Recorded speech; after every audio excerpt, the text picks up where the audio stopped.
What is going on, guys? Welcome to Snake Talk. Another Saturday night hanging out with my boy, Jay. What's up, everybody? How you doing, bro? What's going on? I'm doing good, man. I'm doing good. It's been a busy week, but it's been a good week. A lot going on. That's hectic. This time of year is always crazy at the Reptarium in particular, whatever reason. You know, it's funny when we opened up the Reptarium, I really thought that winters would be busy because it's cold out and there's nothing to do. Right. And summers would be slow because people would be outside. I guess, you know, I didn't realize it's the exact opposite of that. I mean, we're still busy in the winter, but not as busy. I think bumping the last few weeks here. Man. Yeah, we've been bumping for the last little bit. And although we've been busy, you know, ever since really November of last year, we've been sold out and been super slammed. But I guess the fact that, you know, kids are out of school, they can travel more, they can stay in Michigan if they're from Ohio or Indiana and stuff like that. So it's I guess that's why the summers are so crazy and lots of educational events and stuff like that. But regardless, it's been a good week. I appreciate you guys joining me tonight. I'm going to talk a little bit about, I wanted to touch base about, you know, like travel in particular and, you know, of course, animal travel and wildlife travel and how like one of my first major trips of my entire life. And I want to take you through that for those of you guys out there that are like maybe thinking like, man, I would love to go to Australia. Or I'd love to go to Africa. I'd love to go to, you know, Middle East or wherever you want to go. And maybe you're just a little apprehensive for doing it. Right. I want to take you on the process of my first major trip. What I would say now, I had visited, you know, Europe several times and stuff like that. But I mean, my first major trip was to Australia. So I wanted to kind of take you through, you know, my thought process, how it went, the anxiety that went into it. Yeah, of course. Yeah, it's a crazy trip. Stuff. And in the meantime, please hit us up in the super chats. Like always, I appreciate you guys kind of helping us steer the ship. We can talk about anything you really want to talk about. If you want to talk about travel or reptiles or business or expansion, the video today, if you guys didn't catch it, you know, awesome. We got the keys to across the street, which I was surprised. So for you guys that don't know, at the end of our videos, we always put a little clip after the end slate, right? So the end slate is, thank you for watching, you know, subscribe, like, you know, blah, blah, blah, here, watch this video, that type of thing. At the end of that, which most people click off, at the end of that, there's always a little Easter egg in the end, you know what I mean? Just like a little thing. And of course, while we were next door, you know, looking at the building, with the boys were looking at it for the first time, we got the cops called on us. So good, dude. And so like two cop cars scream up into the parking lot. And of course, I know the police here in Utica. And as soon as they scream up and I walk out the door, they're smiling. And you know, of course, I went over and just shook their hands. And, they're the best. And then we just sat and BS'd about, you know, the plans for the expansion for a bit. They're super excited about it as well. But it was kind of funny that there for a second, like, you know, cops come screeching into the parking lot. Oh my gosh, we're in trouble here. It happened so fast. I didn't even know it happened until I turn around and there was just cops behind me. And I'm like, oh no, what happened now? Yeah, like what do we do? But so anyways, number one, watch to the very end because there's always a little nugget at the end that is always fun. But I was surprised how many people actually did comment today, which is awesome, about the police there. So anyways. And typically it's one of my favorite clips usually goes at the end. Yeah. It's something funny and makes you giggle, you know? Yeah, something that's just ridiculous or something, you know, like a blooper or something goofy happens or whatever the case may be. So anyways, always watch to the very end because it's important. Again, guys, hit me up in the super chats if you guys want to talk about whatever you want to talk about. I did want to say there's a pretty big announcement that happened. Actually, it was yesterday, but a lot of the news kind of, you know, got more out there today, and it reiterates the fact how much we need to support USARK. Absolutely. And so, you know, we all know that there was the American Compete Act. Ultimately, it turned into, which passed, you know, the House, went into the Senate. The Senate, you know, constructed a new bill, went into joint session, and then I can't remember what the actual bill is called now, but it was called something else, you know, like, you know, Competes Act or something like that. And thankfully, all the work that USARK and all the people that supported USARK, the people that were, you know, sent their letters in, phone calls, it worked. So that bill passed, but the Lacey Act was taken out of it, which is Hell what yeah. we wanted. You know, we knew there was almost a overwhelming chance that it was going to pass because it's like it's all about America doing better than it is now. That's why it was so scary, right? Right, yeah. So when you have a bill that is so pro, what people want, and then they slip something into that bill, that's very scary, right? And so thankfully, that bill passed without the Lacey Amendment, which pretty much gives us a respite for this for the next couple of years. We won't have to deal with this legislation again. That is incredible. I don't think it's dead forever. It's going to come back. They're going to try this again at some point. But for the next couple of years, we're probably, at least with this particular type of attack, that doesn't mean for the next couple of years we're good with everything else. No. In the meantime, there's all kinds of state attacks and city attacks, and there will be some federal attacks, I'm sure, that come down the pike. But at least for this session of Congress, this particular bill is it passed, but it doesn't have anything to do with it. And that, again, reiterates the fact that if there wasn't a USARK, number one, USARK is the only organization with all animals, because this affected birds, fish, all animals. Right. They were the only organization that caught it in the legislation, so that we were able to take action. No other organization caught that the Lacey was even going to be added to the American Competes Act. So number one, kudos to USARK for catching it. And then really they were the catalyst, not only for the reptile hobby, but for many other hobbies, fish hobby, bird hobby, and everything else. They were basically the catalyst to try to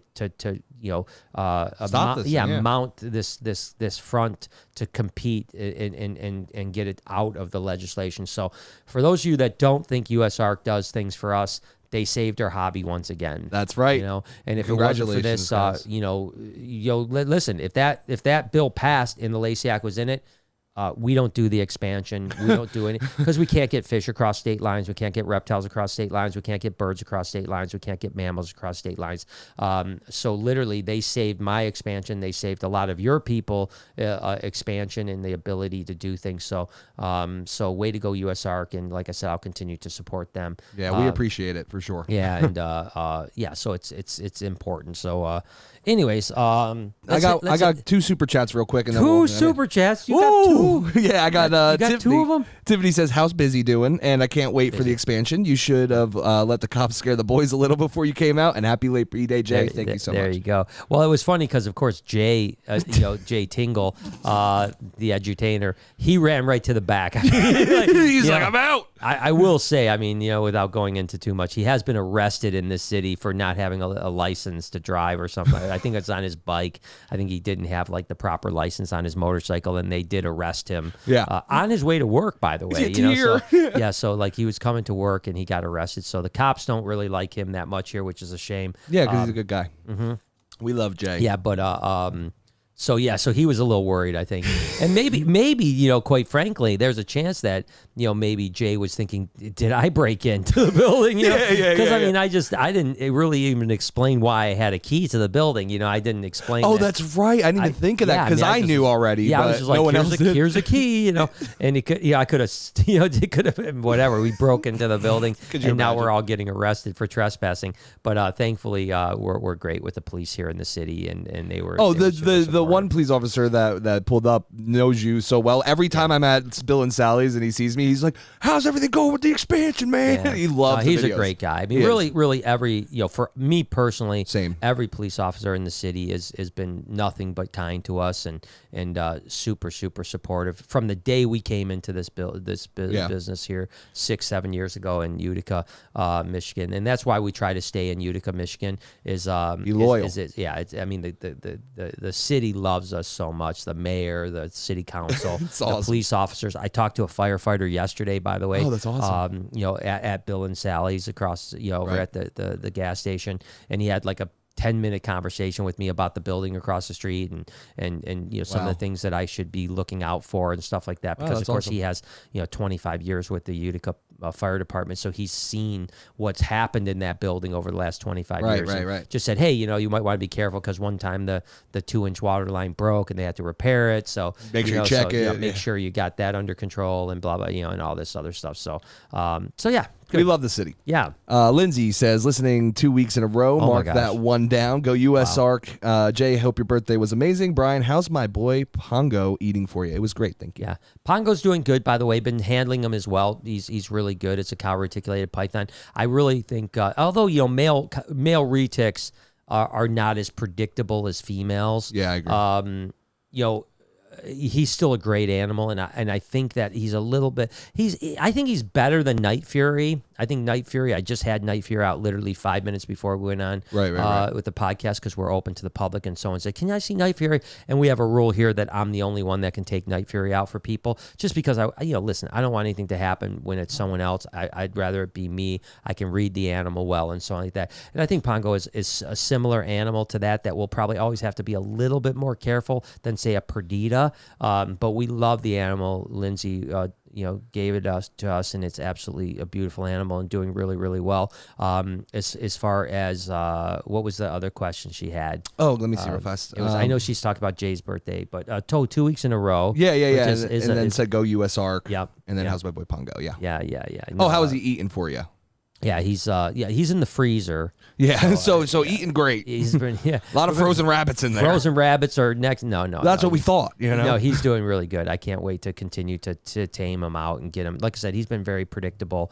A heavy food response, but other than that, he's really good. So I love it. Really pretty snake. Beautiful. Unlike Perdita that's white and black, he's yellow and black, much more like Moo Moo, right? Right. So he's a really good animal, and I think he'll be an animal ambassador down the road. Probably going to take us another few months of handling pretty frequently before we get to that point, but it's good. So let's take this last super and now start talking about. And like I said, please continue super chats, guys, and I will continue to go on my Australian adventure for you guys. For those of you guys that may be thinking like, hey, one day I want to do one of these adventures. What's it like? What's it like to go 20-something hours on a plane to a country that's so far away, that's literally in the future, right? Because they're across the international timeline. Yeah. I mean, you literally leave on a Tuesday and you don't get there till a Thursday, and you're like, what happened to Wednesday? Wow. Wednesday disappeared. Now, conversely, you leave Thursday morning and you land Thursday morning. Well, that's weird. That's real weird. And you're in a plane for 15 hours. Yeah. You leave at like 6 in the morning and you land at like 10 in the morning, but you've been on a plane for 6 hours. You're like racing the rotation of the earth, 15, yeah, it's really, really bizarre. And I remember once I was flying, and I've digressed for a minute, but once I remember I was flying back from China, and we were in dusk for like 3 hours. It was super cool. That is awesome. It was like a sunset for 6 hours. Wow. And Wow. we kind of raced it. It was just slowly it started with a little sunset, then it got more, but it took like 6 hours for the sun to set as we were beautiful. flying back. So it's pretty cool when you do fly east to west or west to east, whichever you happen to be flying at certain times of the day. The downside with like Australia is, and I'll get more into this, but you leave at like usually 6 or 7 in the morning. It's Right. usually a morning flight that you leave, and you literally fly into the dark within like 3 hours. So And then you're it's like darkness, yeah. completely in the morning, and then all of a sudden it's dark within 3 or 4 hours, and you're dark the entire trip back. Wow. And then the sun comes up, and you've got 2 or 3 hours left of a flight. That's cool. That's so wild. it's a weird thing. It's like the day just literally, that Wednesday just disappears. Wow. It's gone. It's like it just vanishes into the darkness. And that's one thing you would never even think of if you'd ever went. You know what I mean? Yeah, it's and it does mess with your, everyone's a little bit different. Like, and I'll tell you the story here in a second. Let's hit these and then we'll tell you a story. And like I said, but please keep the super chats so we can, break the story and talk to you guys about what you want to do. Chase asks, should I keep a baby crested in a small tank? Yeah, I think a baby should start small. Yeah, because they're very tiny, and if you keep them in a large terrarium, it's probably not going to find food as easily, and it's probably going to get a little more stressed. That doesn't mean it has to be in like a tiny terrarium, but you don't want something that's like a 20-gallon or something like that, because it's going to get lost in there. But something 5-ish gallons, something in that, whatever that size is, I think is a good starter. And then Prim says, hi guys, can't wait to visit for your visit to South Africa. We can't either. I'm looking forward to it too. We're definitely going to come next May, if not sooner. I would love to come during your summer. Yeah, you've never even, have you ever been to South Africa during their summer? I haven't been to South Africa during their summer. But Africa in general. Yeah, I have. But I've been to Africa, but not South Africa. Wow. It's always been it's always been May that I think. So fall. I think for that them. every time I've went has been May, which is fall. So we're Late not fall, dead too. winter, but it's definitely and it's like when you're down in KZN. where Dingo is, it's not that bad. You know, it's actually, the weather is pretty decent. It gets a little chilly in the morning, but it's pretty decent. When you're up by Joburg, it gets pretty chilly. I mean, really? it gets down into the 30s. You know, you're not going to get. I'm imagining they sometimes maybe get a dusting of snow. I think it probably is rare. Maybe never. I don't even know. But I know that there was a couple days where I woke up in Joburg. That it was, I mean, it was like 36, 37 degrees, you know, so it was definitely pretty cold, but you know, it's still not terrible. The thing is, even when Joburg, if it is in that area, it gets warm, pretty warm, probably back into the mid 60s, upper 60s, sometimes lower 70s during the daytime. Okay. So it's not like cold. Almost like here. Orlando in the winter or something. Yeah, like that, yeah. right? If it's going to be cold in the morning, it's going to warm up usually during the day. At least when I've been there, you know, obviously I've only been there, you know, for May. Yeah, for May. So I don't know what, you know, June or July is like or something like that. But I wouldn't mind, you know, if depending on how things go in life and all kinds of other stuff, you know, maybe sometime this winter for us, we can go to. That'd be a great way to escape the cold, eh? Yeah, it'd be a great way to escape. And there's nothing like, I'm telling you what, you talked about yesterday's sunset, and you know, obviously Africa is notorious for sunsets, and I'm telling you what, African sunsets, there's no place like that in the world, you know. Oh my God, I can't wait. Especially when you can get into the bush a little bit, where you're not like in the city. Right.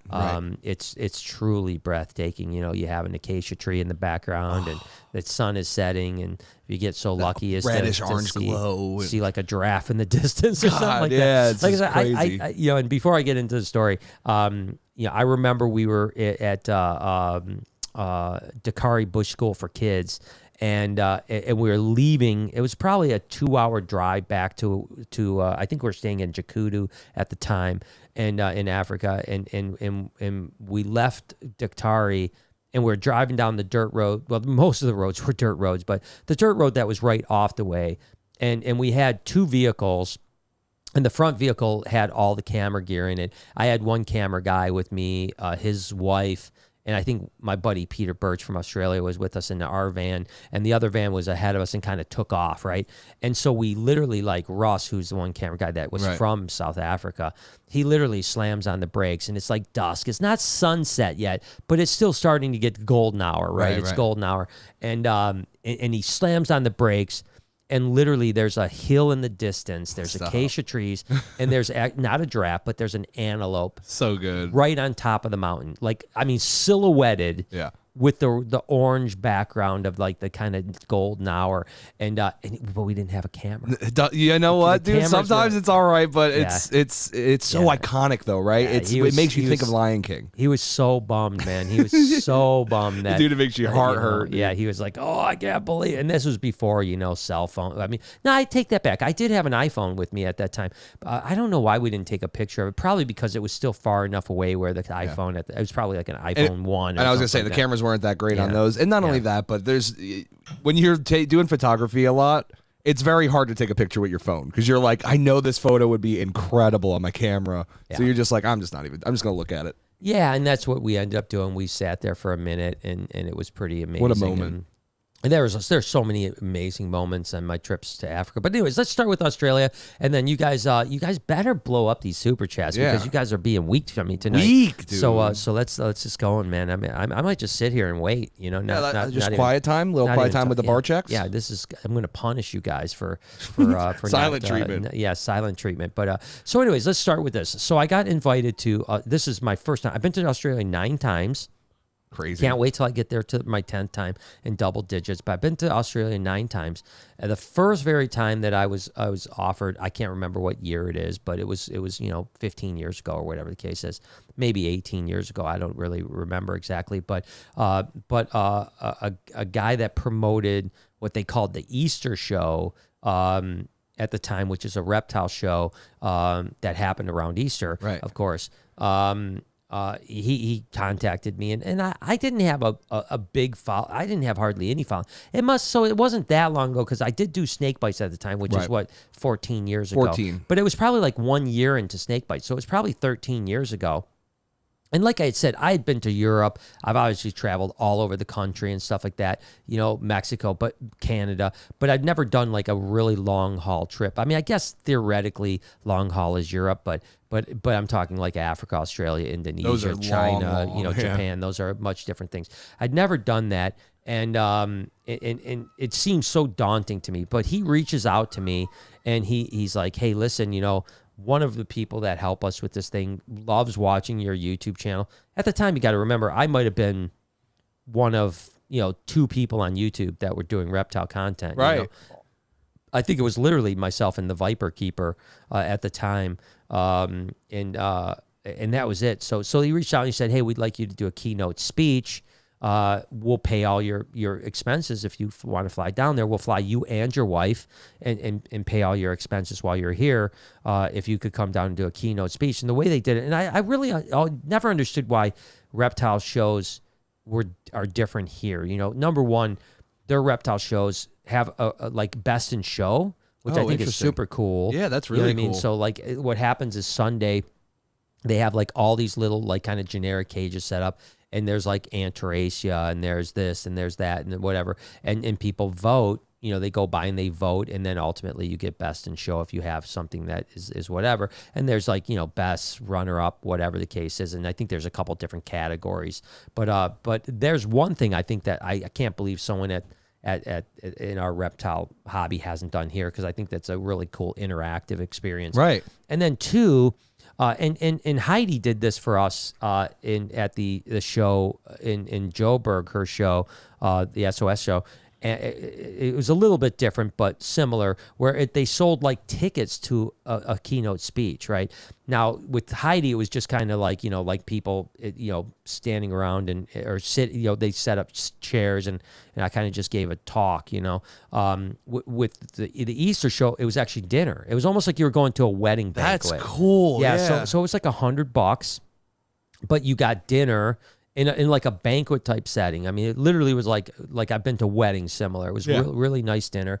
And then there was, I think, 1 or 2 talks before me, and then I was the keynote talk, That's awesome. And so of course they were able to pay for my travel and everything, because they were able to sell tickets to this, and maybe they made $50 a head because it cost $50 for dinner or whatever the case is, and then the rest is pays for the travel and stuff like that. So anyways, he reaches out to me in January, and Easter was in like April that year, and he says, hey, would you like to come to Australia? We'll pay your way. And of course, I mean, my knee-jerk reaction was, of course. Yeah, duh. Yeah, I mean, how am I not going to go to Australia on someone else's dime? And I'd never been there before. And then kind of the anxiety set in a little bit. Yeah, like, oh, shoot, I'm going to Australia. Like, I'm going to Australia. I don't know what the heck is going on here, Did you have any friends or connections at that point in Australia? Not one. So that's a whole different thing too, right? Because it's a totally different country. Like now when I go to Australia, I have friends all over the place. I'm Right. going to go hang out with Peter Birch, or I'm going to hang out with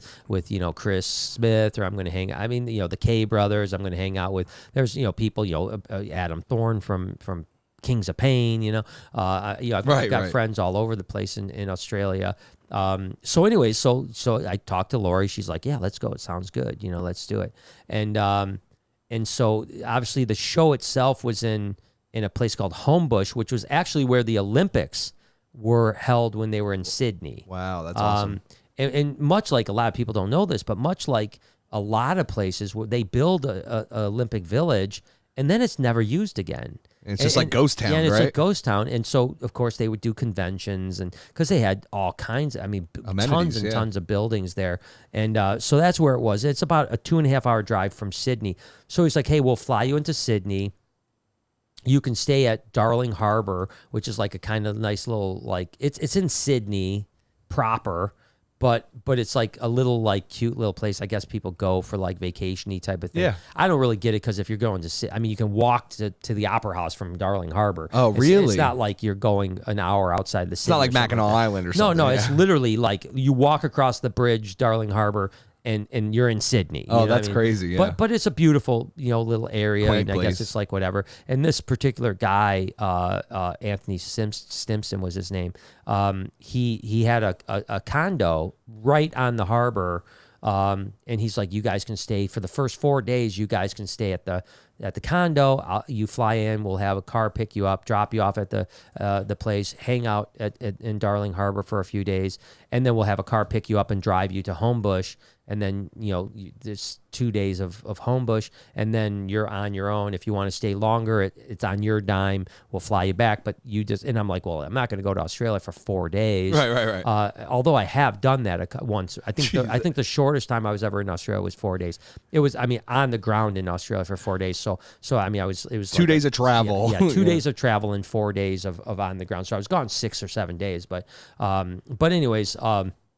So, and then I've been sometimes, the longest I've been to Australia, I was there for, I think, 37 days shooting Venom hunters for Discovery Channel. Nuts. So that was a long trip in Australia. But, and what was interesting about that trip was that we didn't know when we were coming back.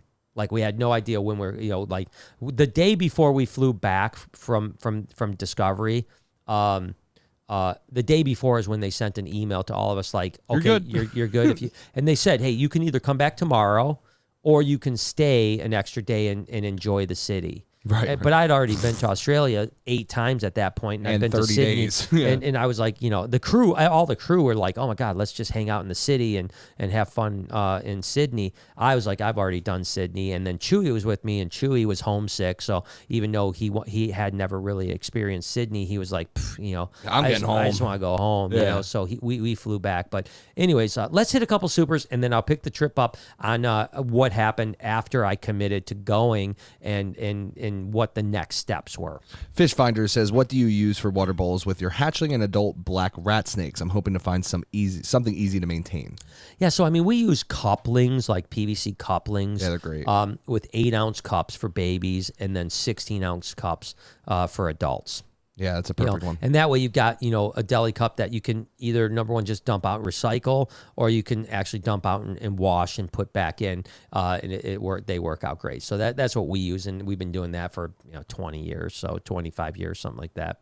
T says, I've been a silent watcher since the build of 2.0, but I just want to say thank you to Brian. I'm almost 8 months sober, and you have been the biggest inspiration to keep going in the face of it all. Well, thank you, man. I appreciate you, T, man. That means a lot to me, and I appreciate your commitment to sobriety. I know it's huge. I've never had substance abuse issues, but I can imagine how difficult it is. I've told people all the time, I am a drug addict. I am an alcoholic. I just haven't chose to go down that path. Yeah. I'm a very addictive person. I just try to keep addicted to things that are very positive, but I have no doubt the reason I don't drink, or very rarely drink, I haven't drank in almost 3 years now, but I haven't gotten drunk in 20 years, is because I think if I started drinking, I could easily become an alcoholic. If I started doing drugs, which I probably would never do because I'm so afraid of doing drugs. But if I wasn't afraid of doing drugs, I'd probably become a drug addict. So I know the battle, and it's in my family. My dad was a severe alcoholic, ultimately led to his death. My brother is still an alcoholic, and a very severe case of it. Has derailed his life. Every time, countless times. Every time he gets back, gets himself together, he goes back off the rails. So keep that up, man. Take a day at a time. Do whatever you need to do to keep it going, and find those positive addictions too, right? And I'm proud of you for making it 8 months, and I can't wait till you're at 8 years and 20 years and 50 years. Hell yeah, I love that. Yeah. Becky says, congratulations on the new building. So exciting. It's exciting. Listen, there's I will preference by saying that we've locked up the building, but we do have an out of that. Yeah. If so, I basically have 120 days if the stars don't align and things don't work out the way I want them to work out. And there is a second story to this I can't share with you guys yet. Big story. A big story that is very key to the success of this going forward. Something that I will be able to share. It might be a month from now before I am able to share the news of what this means. And it could potentially be something very, life-changing, or it may not happen, either way. But my point is that for some reason, things don't align. There is a 120-day out in my contract where I can walk away from it. So as much as I appreciate the congratulations, still got work. There's still, I'm not going to say that it's 100%. It's close. It's up to me how much of 100% it is, right? If things don't work out exactly the way I want them to, you got to always listen. I learned this early on.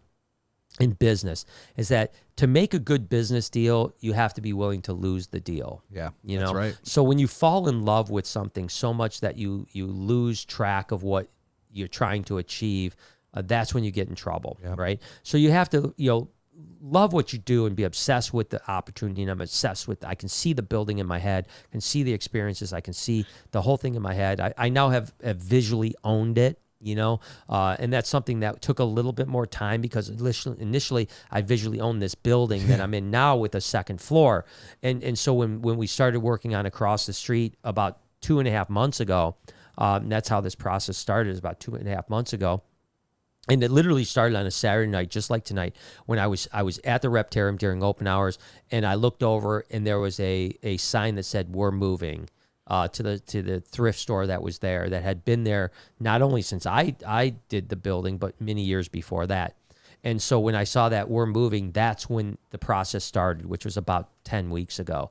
And now, of course, I was able to make it public today because, after 10 weeks of negotiation, we basically got contracts in order. It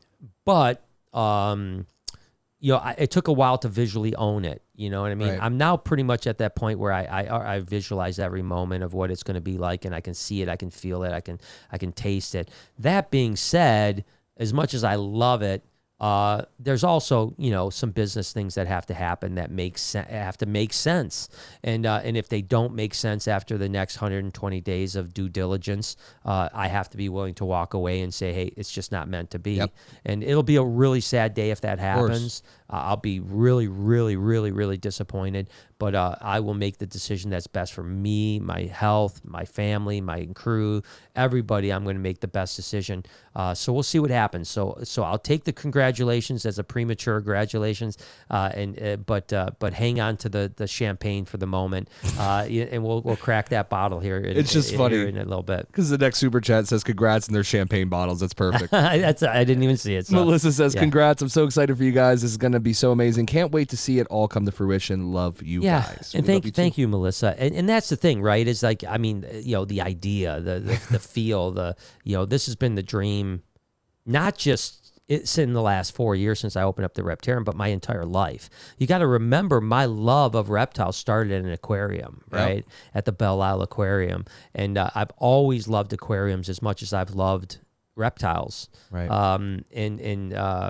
Although reptiles have always been my thing because I want to be hands-on and stuff like that, and in the fish part of this expansion, it would be very interactive, much more interactive than almost any aquarium out there.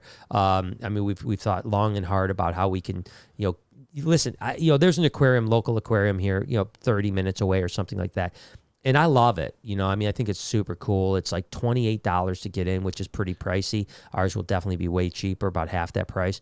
I still have to go, by the way. I haven't been there yet. You haven't been. It is worth going. It's nice. Well, this is what I'm saying. Yeah. I love it. To me, at $28 is I'll spend it for it. Gotcha. But I literally 25 minutes in, I'm done. Oh. Completely. There's no way I could stay an hour. I mean, there's just no way I could. There's nothing for me to do there for an hour other than sit in front of a tank and look at fish. And so that's something we made sure we thought long and hard how we can have somebody come in and want to spend an hour or 2 or 3 and still feel like they need to come back. That's huge. And that's a little more difficult with fish than it is with reptiles. But we will still have the reptiles there, number one. And number two, we have a lot of ideas and things we can do with fish that will be interactive enough to keep people's attention much more than 20 minutes or 30 minutes. I think much more than hours even, to be honest with you. Listen, I can't wait to share every experience with you guys, daily updating you guys on every single thing. In my head, I see the first things happening to the exterior of the building, building out the facade of the building. I see the first, acrylic going in and seeing what that first tank is going to look like. That's all in my head. It's all like, I can see it, I can feel it, and I hope I can share that experience with you guys. That being said, we got to wait to see. That's right. I said this a while ago when I was going to do the first expansion, you've got 100 steps till you get to the end. We were on step 4. We're probably on step 7 right now. Yeah. So we still have 93 steps to go to get done. But there will be step 12 or 13. There's no turning back. Yeah. So we have 6 more steps to go till we learn if we can turn back or not. Because once you turn back, once you commit and you're done, once I go and somebody rips the wall out of the front of that building, there's no going back. It's game on, baby. I remember it almost felt a little bit. Remember, you were with me, Jay. Yeah. When they took the blocks out between the 2 buildings. What, here? Yeah, here. Oh my God. Yeah. It was like as soon as the first block came out, you were like, "Oh my God, we can't go back now." We just literally took a wall out. It's like we just made 2 buildings, 1 building, and there's no going back. I mean, we could have bricked it back up, but you know what I mean. That was like there was a sense of finality at that point. That was like, "Oh my gosh," and that's what's going to happen with this. And you guys are going to, I promise you, if this project goes forward, you guys are going to experience the emotional highs and lows. And there will be days that I'm sure I'm cursing myself, and there will be days that I'm on top of the world. On top of the world. So, but thank you. I appreciate your support, and it's going to be fun. Nia says, would love to be joining you right now, but I'm at our local charity craft show with my clay critters. Oh, nice. I want to take a moment to support the show. Well, thank you. And I hope that you have a great, when you watch this, hopefully afterwards, I hope that your show went well and your clay critters were a huge hit. I'm sure they're awesome. They're awesome, yes. Ed Morris says, hope you and your families are doing well. I'm still waiting for that pumpkin bowl to be delivered. It's on its way, dude. Just stand outside. I'll be there soon. It's only delivered on Devil's Night. Yeah, so you got a little bit to go. That's literally that's my marketing scheme for the pumpkin ball. That's smart, dude. It's the only. That's like Supreme, right? You like kind of hold things back, and then it gets more expensive. They'll be released one day. Devil's Night. You got to buy them on Devil's Night. One day a year is the only day you're going to be able to buy pumpkin. I get it. Yeah. And for y'all that don't know what Devil's Night is, that's the day Mischief Night is another name for it. The day before Halloween. So it's on the 30th of October. So if anyone wants to buy Pumpkin Project, wait till I like it. I literally have just made this up. But at the same time, I like the idea. I have another ball python idea that I haven't told you, Jay. I would love to. And I've never talked to it, and I'm not going to say it online no, because tell me later. but we have to talk about it. Yeah. It's I don't know if I'm going to do it, but it's a really unique idea that has never been done in the reptile world before. And damn, I'm excited. Yeah, so it's something I've considered doing, but I don't know that I want to commit to the project or what I want to do. But it's really interesting. Tease me over here. I know. Yeah, I'm teasing everybody. Hart says, love watching all your videos. Thanks for sharing your life and your dreams with us. Well, thank you, Hart. I appreciate you. And yeah, that's what it is. I was thinking about this just recently. So I was watching a Roman Atwood video podcast. Oh, podcast. Okay. And he talked about how and it kind of hit home a little bit when he said it, because he was a daily vlogger for a long time. Of course, his initial channel was a prank channel. Then he turned into a vlog channel, and then he took a break from everything for a while. Then he went back to vlogging a little bit, and now he's a podcaster, and he's successful at everything he's done. I mean, I think, interestingly enough, he said on this podcast that his initial channel has 15 million subscribers. The prank channel hasn't uploaded in like 6 years, and he doesn't have the password to get into it. No, he don't. Yeah, he said, I guess he said on his vlog channel, if I hit 10 million subscribers on that channel, I'll do one more prank. Oh. And then they hit 10 million and now are like 15 million or whatever. And everyone's like, where's the prank, Roman? And he's like, the prank was I don't have a password for it. Oh, no, that's great. And so it was interesting because he talked about, getting in touch with YouTube, and you would think it's someone, because his vlog channel has like 12 or 13 million as well. Crushing, so he's got 2 channels over 10 million. They would know who he is. And so YouTube, obviously he's one of the preferred people, right? And so, but he said YouTube said they would help him get into his account if he screenshotted. This is really weird. He had to screenshot him logging on to TikTok, Instagram, and Facebook. He had to screenshot the process. Oh, to show that he really was could actually get it. I'm thinking to myself, he's fucking Roman Atwood. Yeah, it's not Carl. Like you could FaceTime with him. You know what I mean? Yeah. Like it's just he could just fly out to L.A. to Google, or just to San Francisco to Google's headquarters and say, hey, here's my ID. Can you have an engineer give me my password? Right. You know what I mean? It seems a little weird to me, but he didn't seem to be extremely motivated. But point is that he'd vlog for a long time, film for a long time, and by the way, I've been working on trying to get with him for many years. And I'm trying again right now through a buddy of mine, Howie Mandel's son, Alex Mandel, is a friend of mine, and so Alex is good friends with Roman Atwood, and so Alex is trying to get Roman Atwood to reach out to me so that we can maybe do some collaborative stuff, or maybe me get on his podcast. I don't know if that'll happen, but we're working on it. But anyways, met Roman, great guy. But what he said was, it took him about 3 months after he stopped daily vlogging or vlog. He said he was a daily vlogger that didn't ever daily vlog. Right, he would get like 3 days in, then take 3 days off. Then he'd get 5 days in, he'd take 3 days off, and then he never really daily vlogged, but he did do 3, 4, consecutive 5 vlogger. Yeah, he was like 3, 4, 5 days a week, as much as he possibly could.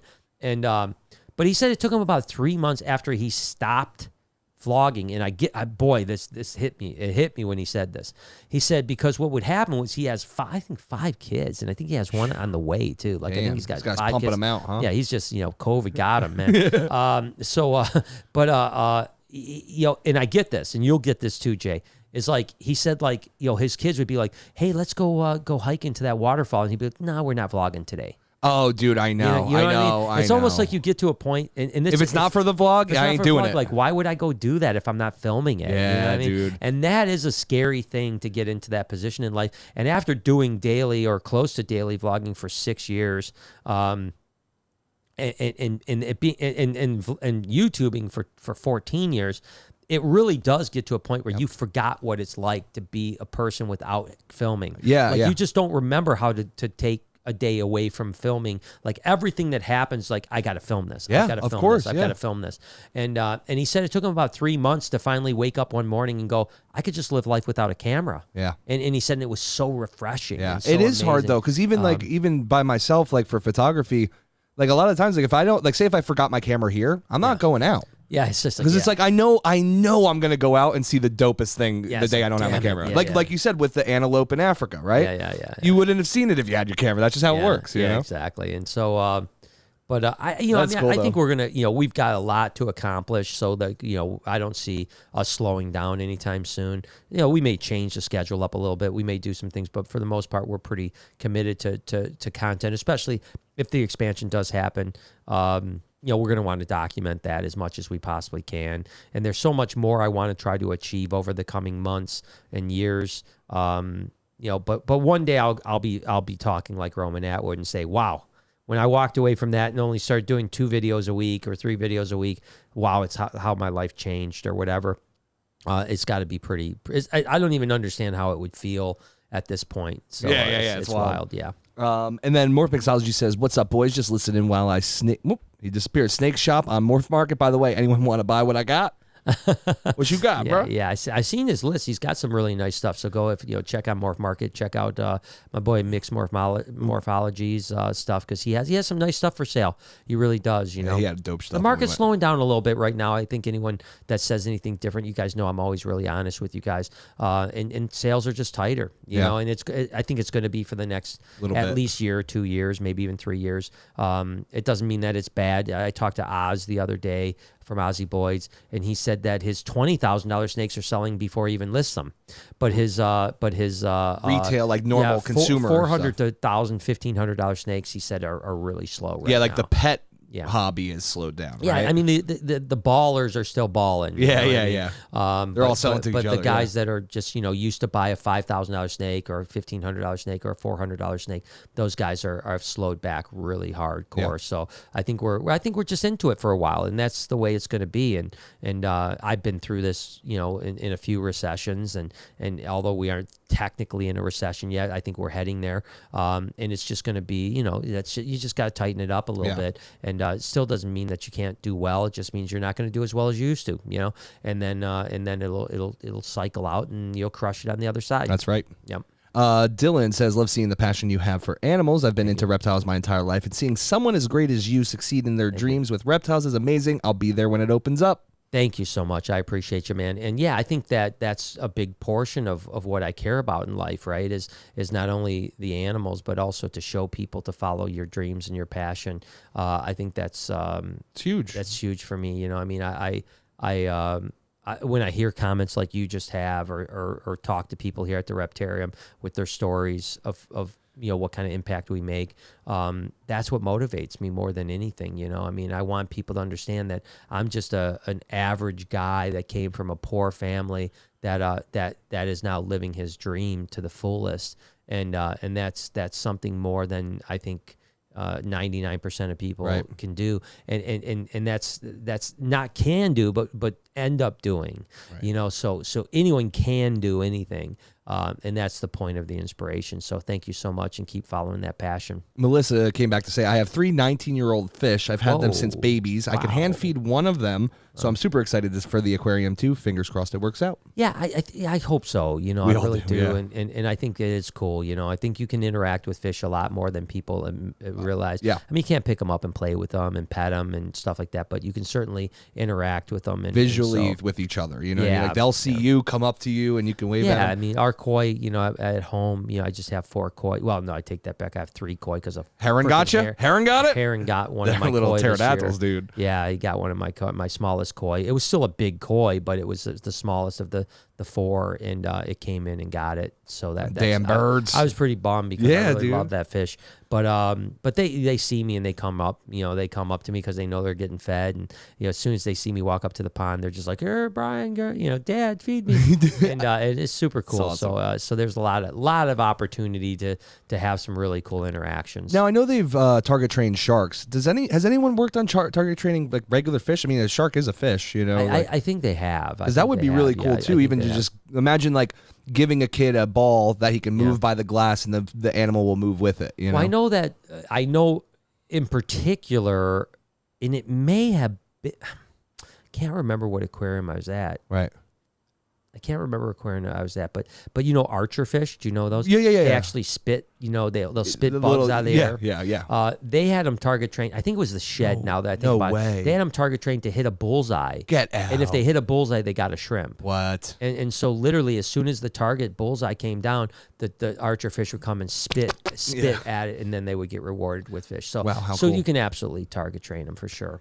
Susanna says, Grandma Susie here. I have the opposite problem. I get done with a great adventure with family and realize I forgot to take any pics. Hell yeah. I tell you, God bless you, man. I think that I've always said there's this age old, and I'm still going to talk about Australia, by the way. So hang tough here, guys, because I didn't even get into this story, and I appreciate the super chats. Please keep them coming. You guys are crushing. I love just answering you guys' questions and having an open forum for talk back and forth. But there will be weaved in this insanity. I will get through Australia. But in the meantime, if you guys super chat me for the next 2 hours, then we'll just talk to each other. So don't even worry about it. But you guys are awesome. But what was I saying? So the thing I always say is that if there's 2 ways of looking at things, and one is probably diluted or delusional because of who I am. But it's like if you've experienced something cool and not shared it through pictures and videos, is as cool of an experience because you haven't shared it with thousands or tens of thousands or millions of people. Or is it the other way where if you've had an experience and don't share it, it's better? Right. And you can look at it both ways, right? Because I think sometimes I think I get to share things that are like the Ivy having babies. If I didn't share that, it would have been great. It still would have been a great experience for me, but I wouldn't have been able to share that with hundreds of thousands of people. I mean, I think there's almost 600,000 people have watched that video just on YouTube alone. And then of course it's been on some other platforms too. So it's probably closing in on 1 million people have lived it with me. Right. And to me, that makes it more special, but maybe that's delusional. And there's another part too, because there's being able to relive the awesome moment is cool too, right? Like, if me and you are at a waterfall and a bald eagle eats a fish out of the river and we get to watch it over and over, that's so cool. Whereas, like you said, it's just a memory and they fade, Yeah, and I've said that, I think not only for me is my life a video diary.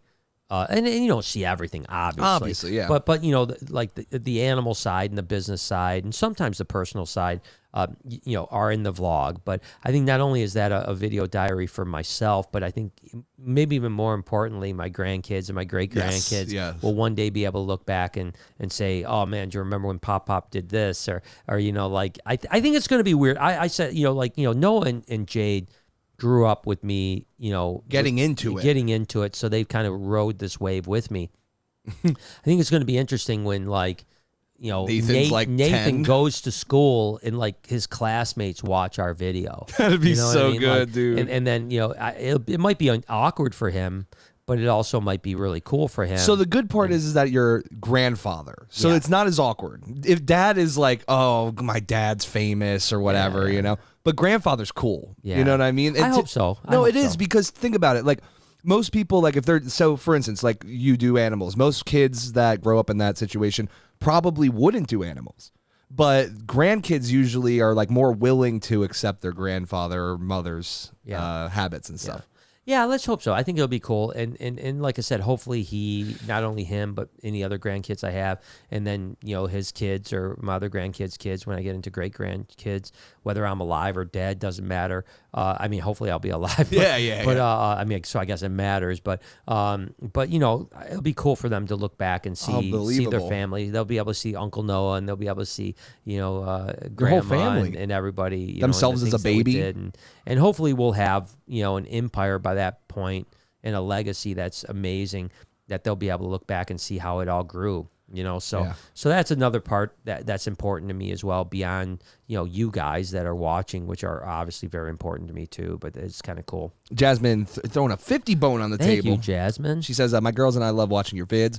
Got a chance to meet Savannah at Gatorland. She took a beautiful photo with my girls with the alligators and sent you a video with them. Yeah. We love you and hope we can come back for AnimalCon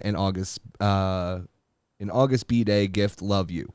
I really, really hope you can come to AnimalCon. If you can, try to make that happen. I think it'll be a special time. Yeah. You'll be able to meet, obviously not just me, but all your favorite animal creators. Savannah will be there, obviously. A lot of people will be there. And I think it's going to be a really special event. We're 4 weeks away, literally from yesterday, 4 weeks from yesterday. 1 month. It's just it's not even a month now. Yeah. Now we're 26 days away, 27 days away. So it's wild. So please, come. It would help us out a lot if you did. And I think it's going to be an amazing experience. What I've said all along is that this first AnimalCon is really just to make next year's AnimalCon better, right? We're going to learn things to do better. We're going to have a good time. It's not going to be, as crazy this year as it is next year. I think next year will be much crazier, more people, more insanity. So the first year event is like kind of a feeling out event, right? But it's also nostalgic, because I've been to a lot of first time reptile shows, right. Daytona, Tinley Park, Arlington, Pomona, San Diego, all kinds of stuff. And those first time shows are the shows I remember the most. Right. Not 10 years later when they're established. It's that first show that's like, I was there for the first show. It was pretty epic. Yeah. And so yes, please try to come, and thank you so much for your support, and tell your family I said hello. Mike, that jeweler guy. Yeah, been a while, brother. He says, hi, guys. Hope everyone's doing well. Actually got a notification for the podcast. Feel like I haven't been getting them. Interesting. Yeah, I don't know. That's a YouTube thing, and that's really more on us than it is on them. It's just an algorithmic thing. If we're not, showing up as many people's notifications, it means that they don't think that you guys want to watch us, and that means we got to do better. And that's so I don't blame YouTube for that. I just it's just part of it. But I'm glad you got the notification today, and I'm glad that you're hanging out with us. Morph Mixology says, get these back to Apple Podcasts. Can I help? Yeah. I need them back to Apple Podcast. I talked to, I was telling Jay just before we came on, talked to a guy that puts on an event called Pod. You can punch this up actually. Yeah, of course. Google Podfest. Podfest. So yeah, I can go to. I guess that's it. Yeah, there you go. August 23rd, Oh, that's why he's in Dallas. That's why he's in Dallas. So he's 23 days away. He's got even more pressure than us. So this is, all of the like big podcasters go to this, much like AnimalCon. Wow, look at this. This is cool, man. Yeah. I haven't watched this. This is interesting. Interesting. So that's pretty crazy, man. It looks pretty big. Ooh, that's fancy. Yeah. It's like a little town.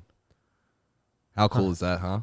So yeah, we'll probably be able to take some lessons from him. But anyways, he talked. We're gonna do some things with the podcast with him. I hope to help this go move along a little bit better and get back onto Spotify and Apple Podcasts and all the other platforms that we've been kind of neglecting. So yeah, working on it. And as far as what you can do, unfortunately, Jason, there's nothing you can do because you need the file. It's literally just a matter of us taking the file and uploading it. Yeah. But I guess we just haven't done it. And I don't know why. I mean, there's no excuse for it. It's just that we're busy and it hasn't taken high priority, but we should get back to it. So I do apologize. Our boy, Jeremy, Brassman Reptiles. What's up, Jeremy? Holy crap. I haven't caught a live in a while. Much love, guys. Hashtag cool grandpa. Yeah, dude. Thanks, brother. I appreciate it. Yeah, I look forward to seeing Jeremy down in AnimalCon here in just 4 weeks as well. It's going to be a great time hanging out with all our friends and making memories that we'll never ever forget. And wow, it's going to be wild, man. It's going to be wild. So I appreciate you, man. Sierra says, when you come to Utah, you should go to the Draper Aquarium. It's one of the best. It has some interactive stuff to do, like feed penguins. Draper Aquarium. Can you punch that up? I wonder, is that I thought it was like the Living Science Aquarium or something like that, but I'm wondering where this is in Utah. Yeah, it's the Living Planet Aquarium. Okay. Yeah, exactly. Yeah, so it's in Draper. That's why she said the Draper. Gotcha. Yeah, I knew it was called the Living Planet Aquarium. We drove by it. Remember driving by it? Yeah, I do. We drove by it on our way to the Sutherlands. Yeah. So yeah, I mean, we drove by about 5 times actually. Yeah. But I have heard that it's really cool. But we will be in Utah probably the second week of August. And I think we will be at least visiting. Or September. I'm sorry, right? September. I'm sorry. Yeah. And I think it's going to be about the 13th, 14th of September. We'll be in Utah. And we are going to be probably doing a meetup / something at Sequest, our friends there. And we'll have some fun there, doing a couple cool videos that I can't wait to share with you guys. As a matter of fact, I'm going to be doing a handful of videos with that company here over the next little bit, including this next weekend. We're going to be in Dallas for Aquashella. So for those of you guys that are in the Texas area, if you want to come hang out with us, we'll be at Aquashella next weekend. Heck yeah. I'll be doing a couple shout outs this week on our Instagram and stuff like that about coming there and hanging out with us and meeting us. And yeah, we'll have a great time. And then afterwards, we're going to do a couple fun videos at Aquarium there, at Sequest there, and then we'll head out. So it'd be good. Roscoe says, finally, in the Rock's voice, I've been trying to catch you all day. SpongeBob referred. So many questions. Well, give us some questions, dog. Ask them, dude. Ask them. I'm glad that you caught us, and I appreciate you. But yeah, ask any questions you want, man. And then that's what I got for now, brother. Great. So let's get back to Australia a little bit. Feel free to interrupt me with super chats. I love it. The conversation was really good there, guys. You guys are always good with the chats, and I appreciate you so much. So anyway, so after we committed to Australia, Lori and myself, it was the realization that, oh my gosh, we've got to fly 5 hours to LA, have a 3-hour layover, and then fly 15 plus hours to Sydney. And I'd never been on a plane. Listen, Europe is long, but to me, Europe is not bad. When you fly to the UK, it's like eight and a half hours, 9 hours, something like that. That's really not that bad because you figure the way a flight typically works, in my mind, is that you get on the plane, you get to cruising altitude, you go through the motions there. On international flights, within about 45 minutes of you flying, an hour at the most, so you're watching a movie or something like that. There's food, they feed you. By the time you're done eating, you're cleaned up, you're doing all this other stuff, you're 2 hours into the flight.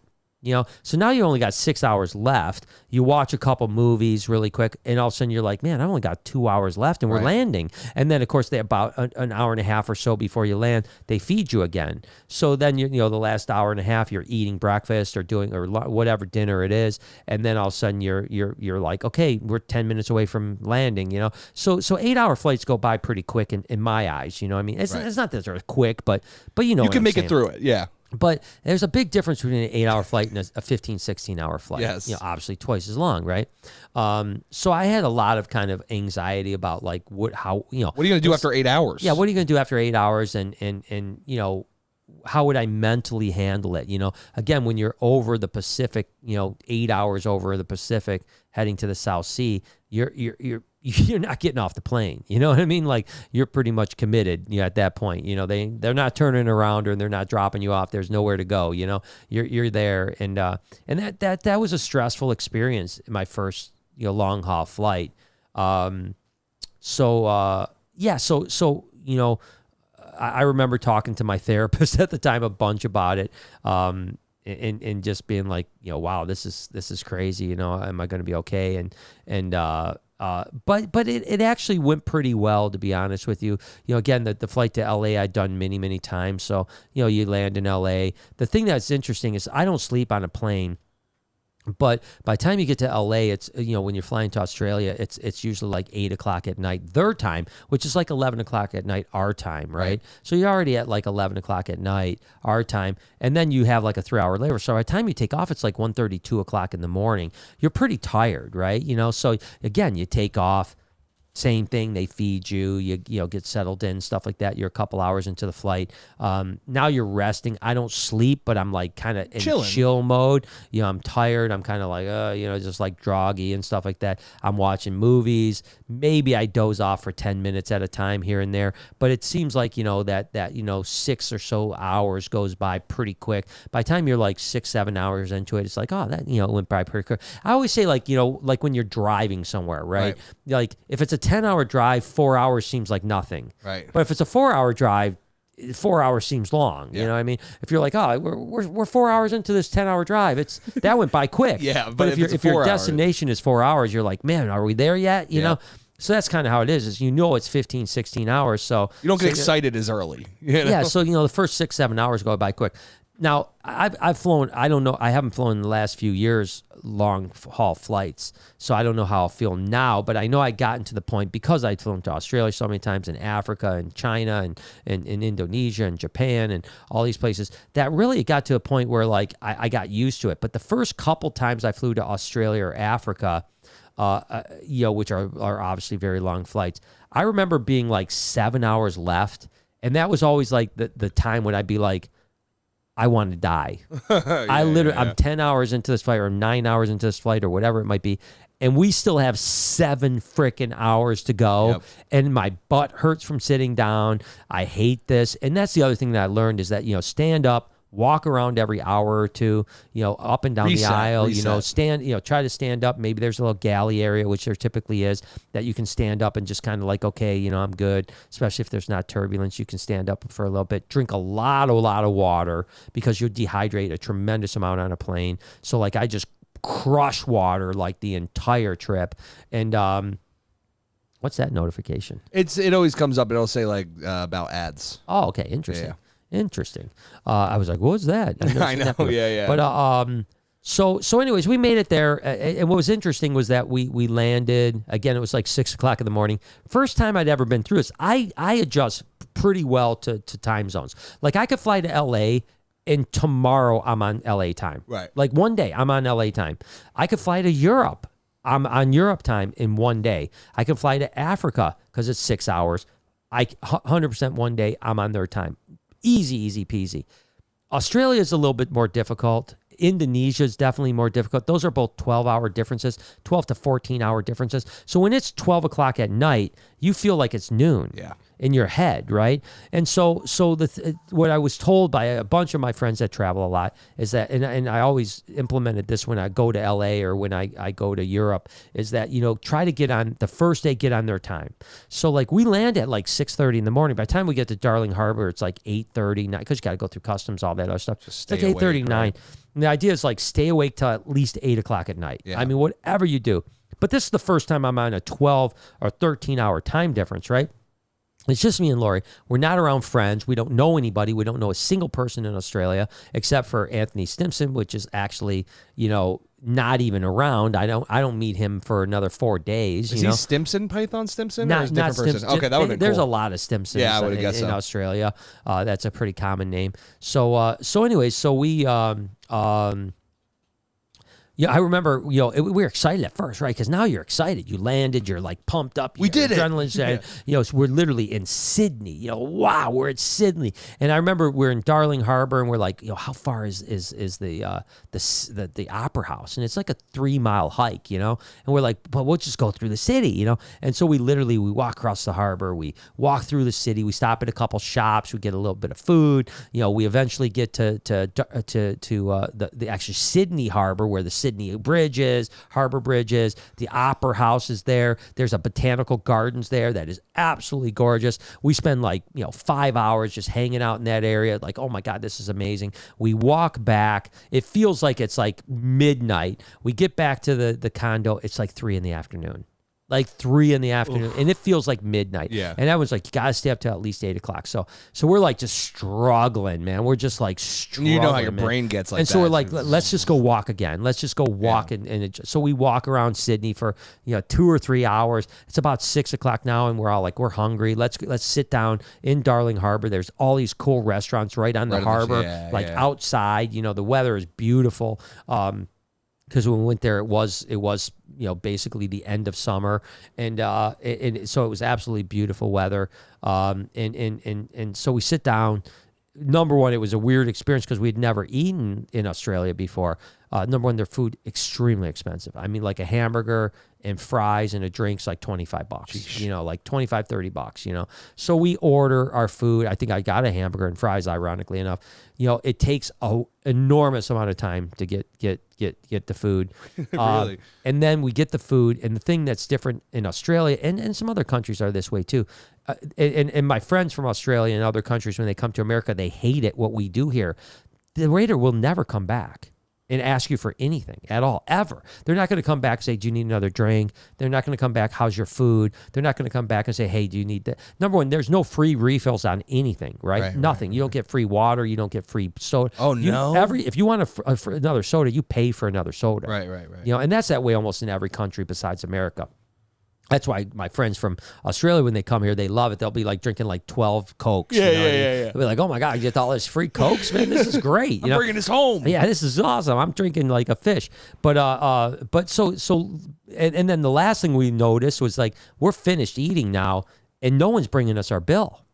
And it's like, now it's like 7:30 and we are gutted, man. Yeah. I mean, we literally can barely we're not even talking anymore, right? We're just like sitting there like zombies, staring at each other like, how do we get our bill? And we don't even see the waiter for like a half hour. Finally, like a half hour goes by and we see him and we're like, hey, can we get the bill? And they're like, oh yeah, sure.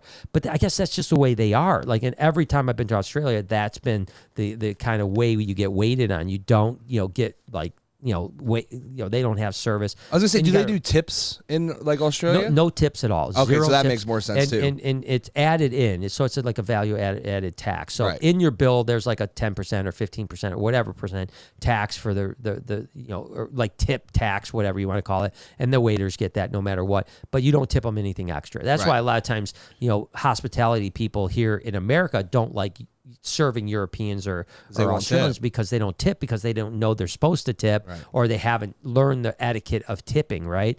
And so, anyways, point is, we finally made it. And I remember going back to the condo that was literally like a 10-minute walk, and it was like not even 8 o'clock.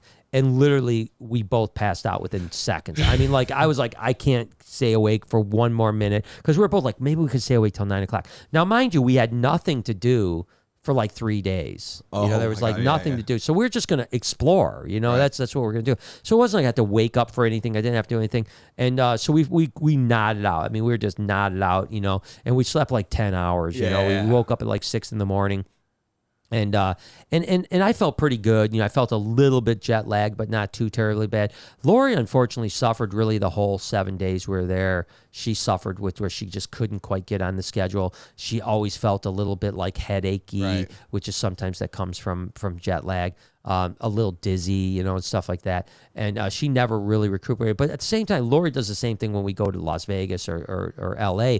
She doesn't typically adjust very well to that time. She's usually going to bed at 7 o'clock and waking up at 4 in the morning. Whereas I adjust really well, thankfully. So, within a day or so, I was on Australia time. And on the 9 times I've been to Australia, only one time I actually had jet lag where almost the entire trip I couldn't sleep at night. I would go to sleep I'd be like gutted, man, like so tired. I would go to sleep at 9 o'clock at night and wake up at 11 o'clock and be up all night. Oof. Like literally up all night. Could not sleep at all the entire night. And then all day you just and then all day I'm just like trash, but that's what happened. You think, all right, I've slept 2 hours. Tonight I'm going to crash. Nope. And then I'd fall asleep and be up at 11 o'clock. But midday you probably could crash, I bet you, right? I could, but I couldn't because of what we were doing. Of course, But so that was the first 3 days before we went to the Reptile show. And then I'll talk about the Reptile show. We'll hit a couple more supers real quick. I know there's just a few. And then we'll get back into the Reptile show. Solid Serpent says, less than a month, party time in Orlando. That's right. We can't wait. Oh gosh, yeah. I had to think about that for a second. I'm like, what's going on? There's a party? Where are we partying at? Yeah, it is. Who said that? That was Solid Serpents. Solid Serpents. I'll see you there, man. I'm excited, and I can't wait to see how this. Let's get the cork out of the bottle, man. That's right. Military Moore says, "What's up, everyone? Happy Saturday. Been busy running around with our schedule, but glad we caught the live stream. Hope all is well at Brian and Jay." It's good. It's great, brother. It's busy but good. It's yeah. I mean, every day has been chaos. Yeah, it's chaos because it's like not only are we really gearing up for Reptile or for AnimalCon, but we have obviously all the things that we do here on a daily basis that keeps us really busy, and now we have all the things that are leading up to this expansion that unfortunately all kind of are colliding at the same time, and there's nothing I can do about it. It's just the way it is. So like, I mean, I've really been like between tours, events at the zoo, open hours at the zoo, scheduled things that have to do, and then a host of meetings with planners and attorneys and architects and construction. All these things have to happen like immediately because it's so time sensitive. Like there's not a minute of my day that hasn't been scheduled. Like, I mean, literally from the time I wake up till the time I go to bed, it's like I've got something to do. Like there's never a time to just like, let's just sit around and chit chat or let's do it. It's like, oh, go. And it's radically different things. That's the thing. I'm always busy, but now it's like radically different. It's like, okay, I got to film. Now I got to go meet with attorneys. Oh, now I got to go meet with an architect. Now I got to be back in. Oh, I got to have this meeting. Oh, we're doing a social media meeting on this. Oh, we got to make an AnimalCon meeting. Oh, so there's like 10 different completely unrelated that things all have their own brain energy, right? And it's all happening every day, 7 days a week, So I'm not complaining because I love it and it's great and I'm super blessed, but wow, is it crazy. Wow, is it chaos. Yeah, it's I mean, there's no doubt that the next potentially the next 12 months of my life will be the most hectic, busy, and life-changing events over the next 12 months if everything goes well. If everything doesn't go well, then we probably go back to a little bit more of a mellow life. Not mellow to normal most to people. Us. Yeah, more mellow to normal to us, right? Which is always still very hectic, yeah. but it's all exciting and right now I'm probably running on a lot more adrenaline than I am anything else, really, to be honest with you. But it's pretty amazing. Roscoe came back to say, what ball python is the best to start the breeder business, and what does the first few years look like, and how much will it cost? So I think that it doesn't matter. I mean, so as far as investment goes, I think it depends on what you have, right? If you have $1,000 or you have $10,000, those are two different questions, right? And there's no bad way to start. You can start with a banana ball python for $150 or $200 or whatever it is. And just get started. As far as costs go, obviously the first cost is going to be caging, habitats. And then the next cost is going to be feeding. You figure, you're going to have to feed that animal at least, depending on how quick you want to get it up to size, you're going to feed it anywhere from every 4 to 7 days. It's going to start on, fuzzies or small mice. It's going to go to fuzzy rats. It's going to eventually go to small rats, then to medium rats, and then maybe 2 or 3 medium rats before you're actually breeding. So you have quite a bit of money into food before that animal's ready. Typically, it's going to be, 24 months before you're going to breed that animal. More like 30 months sometimes even. So a couple, 2.5 years is when you're going to typically breed your first ball python that you're raising up. Now, a male can breed younger. Males can breed in 7 months, 6 months if you really push them. But I don't like to do that. I like to give my males 18 months. So males can breed in 18 months. Females typically 30 months. So you figure you have to have multiple animals, obviously. So you're going to feed quite a bit. So by the time you get to the breeding part with a pair of snakes, you're going to have, several $100s, maybe $1,000, $1,500 into just food alone, not to mention electricity, caging, everything else like that. Right. So, but in the grand scheme of things, if you're breeding a $10,000 pair of snakes or a $5,000 or $2,500 or $1,000 pair of snakes, it's just all goes to it. That's what it is. But I always tell people, I don't like when people get into ball pythons or any animal, not even reptiles, but any animals. It's purely a money play. Right. It needs to be a passion thing. It needs to be a passion play. I mean, it doesn't mean you can't make money. Right. And actually, the idea that I have that I'll share with Jay afterwards, that maybe after AnimalCon and after some other things calm down, I may actually execute, is a money play for people. But it has to be passion too, money and passion. But it's an investment play. So yeah, I've been thinking about this for a while. Yeah. JG says you're so lucky Jazz wasn't named Vengeance. Otherwise, he and Ivy wouldn't have worked out too well. If you don't get it, then I don't know what to say. I'm gonna guess that has to do something with superheroes, right? Yeah, it's got exactly, it, right? Exactly. Yeah. I like it. That's hysterical. That's good. Good stuff, man. And then Cody says, 14 years on YouTube, been watching you since I was 12. Wow, yeah. Thank you for sharing your accomplishments and experiences with the world to help motivate others like me achieve their goals. Keep rocking. Much love and respect. Well, thank you, Cody. And it is interesting. Lately, more than ever, I've been getting like 22-year-old people coming up to me and saying like, yeah, I watched you in middle school. I know, and they're like 30. You're like, what? You're like, holy shit, man. That's a long time that I've been doing this, and I'm getting a little bit older. My whiskers are getting a lot more gray. And, they look handsome, dog. But, it's funny. I feel young. I have energy.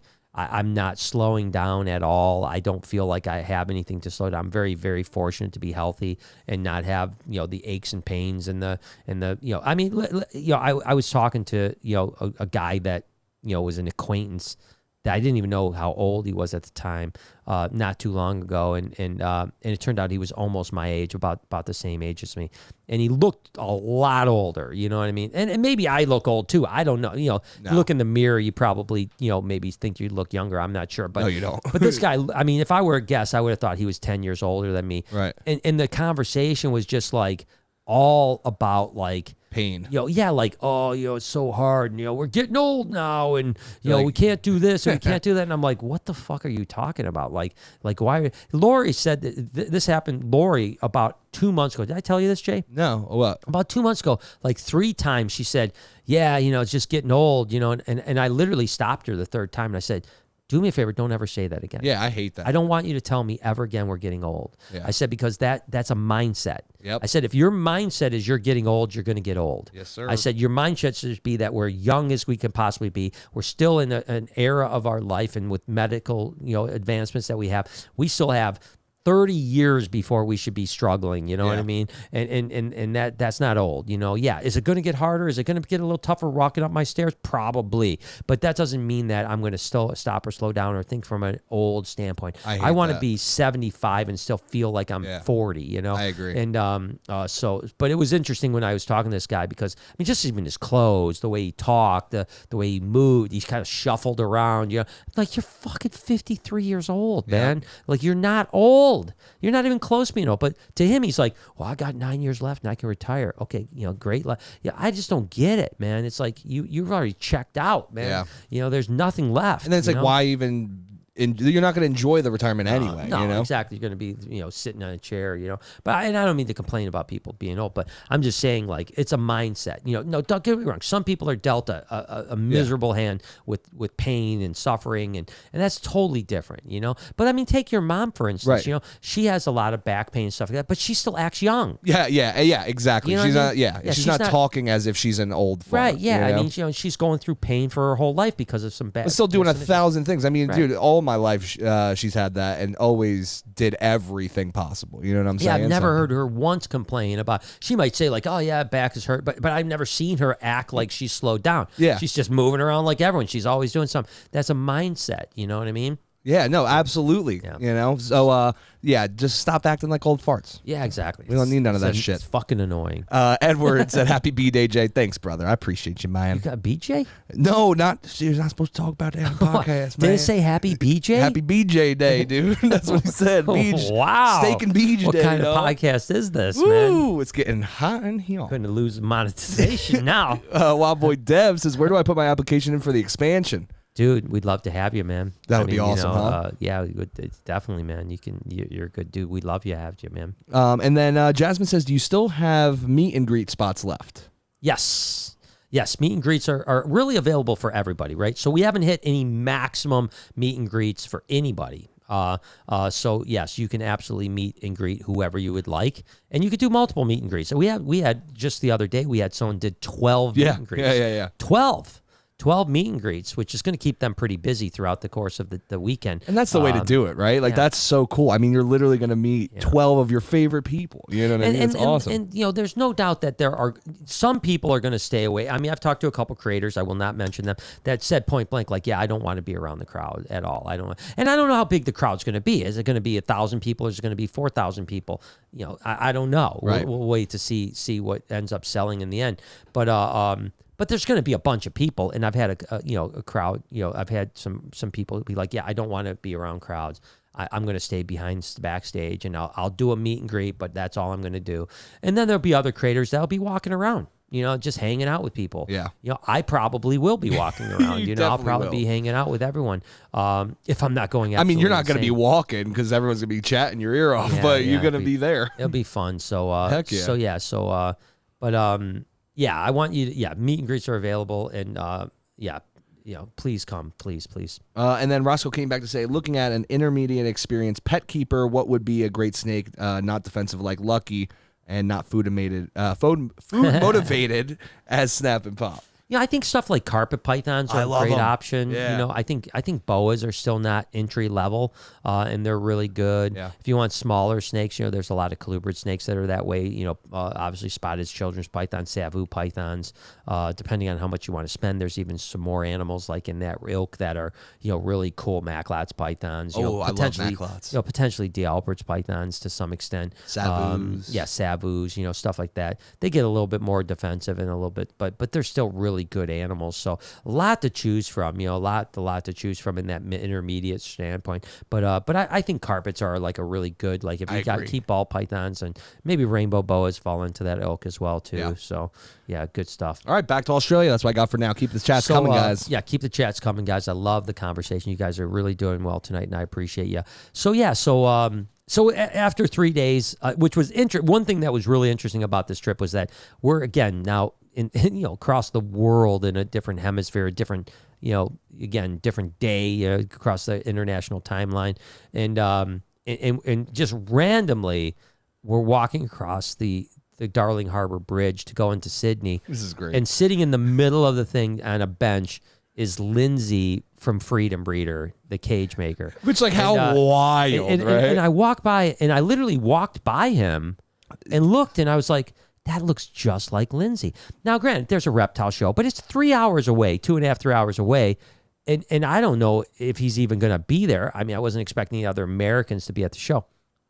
So I walked by him first. I stopped. I turned around, and we caught eyes. And I'm like, Lindsay? And he's like, Brian, what are you doing, man? What do you mean, what are you doing? I'm like, how? And he's there completely alone, completely just alone. on a bench. And now the promoter didn't fly him in or anything like that. He literally brought a couple racks. At that point, he had never sold any racks to Australia. So he was just testing the market to see if there was any opportunity to sell racks, which ultimately he ended up getting a distributor, I think, at that show. Oh, that's awesome. That now to this day still sells Freedom Breeders in Australia. It's called, you know, Australian, I think it's Freedom Breeders Australia. And so it's just wild to run into Lindsay, and he was there alone. And for some reason, he was in Darling Harbor a few days early. Unreal. by himself, sitting on a bench, just where we happen to walk by with. I mean, it's the chances. Dude. Sydney's like New York, right? There's thousands and thousands of people all over the place, and the chance of running into another reptile guy in Darling Harbor, impossible. Almost one in a gazillion. I mean, I literally can't even find you half the time in here, in the building. You know what I mean? It's like imagine a whole country. Yeah, it's crazy. So it was great. We caught up a little bit. Didn't hang out, which was a little weird. I don't know why. I still think back to that to some extent, and I wonder if we just never thought to say like, "Hey, come." It's like, all right, cool, peace. Yeah, it's like we talked for a few minutes. Like, all right, I'll see you at the show. You know, that was the end of it, and we went our separate ways. So, well, he stayed on the bench, and I walked away into the distance. And we after 3 days, we get picked up by a car. We drove out to Homebush, and it's really a cool experience because a couple things. First is that there's flying foxes there, which are giant bats. Right? Yeah, giant bats. And they're all in the trees. I'm talking thousands of them. While you're walking down the pathway, freaked Lori out. Like no. I mean, she was freaked out by these things because they're like giant. I mean, they're foot and a half long bats with 3 foot wingspans. They're gargantuan. Yeah. And there's just, I mean, you look up in a tree and there's 200 of them in the tree. What? Every tree, and this thing was lined with trees, But there's all these giant buildings, like in Homebush, this Olympic Park, and they're all just empty. Some are decaying, some are still kept up, and then we get to the reptile show. Again, I know nobody, not one person there, But thankfully, I'm like the American, and the one thing you will always know about Australians is they unbelievably are welcoming. I mean, that's awesome. One thing I love about Australia is it seems like every single Australian wants you to love their country. Yeah. Much like South Africans too. At least the South Africans that I've met, they're real proud of their country, right? Dingo is that way, right? And so is Heidi and everyone else I know. They love their country. They know there's issues with their country, but they love and respect but they still they're proud South Africans. Well, Australians are even more proud. I mean, they're Aussie oink. It's Aussie oink oink oink. You ever heard that before? No, that's awesome. That's what That's like if you ever like. That's their chant. That's their chant. It's like Aussie oink oink oink. That's what they do. That's class, what I mean? Dude. And you'll hear that when you're in a pub or a bar or something like that, or like if the All Blacks, which are the Australian rugby team, play New Zealand, and they're winning. They're chanting that chant. But they're very proud people, and they want everybody to love their country, and in particular, they love Americans.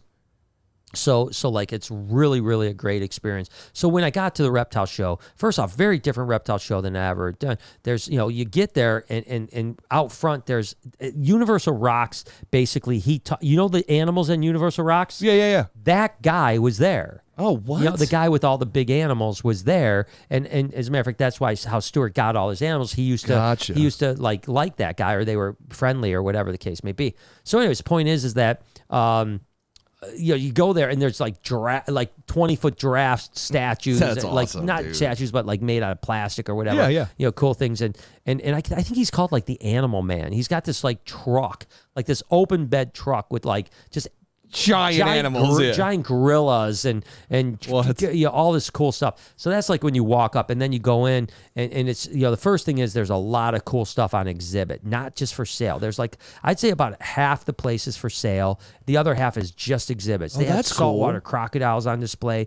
They had like every monitor, and this is where I just loved it. Every single monitor. I mean, they had Bell's Face Lace monitors, Parenti monitors, Argus monitors. You name the monitor, they had every cool goanna in Australia on exhibit in these giant enclosures. So I mean, literally, these guys took days to build these like 10-foot. Like sets, 10 foot, like they like built a set, and that's really cool because they made it feel like an immersive experience. A lot of times you go to a reptile show, it feels like you're in a warehouse with a bunch of snakes. Now it's like you're in a zoo buying animals. It was that's like dope. a zoo, and that's why I think they literally put like tens of thousands of people come through the door. Makes sense, dude. At this Easter show, because I mean families and all this type of stuff.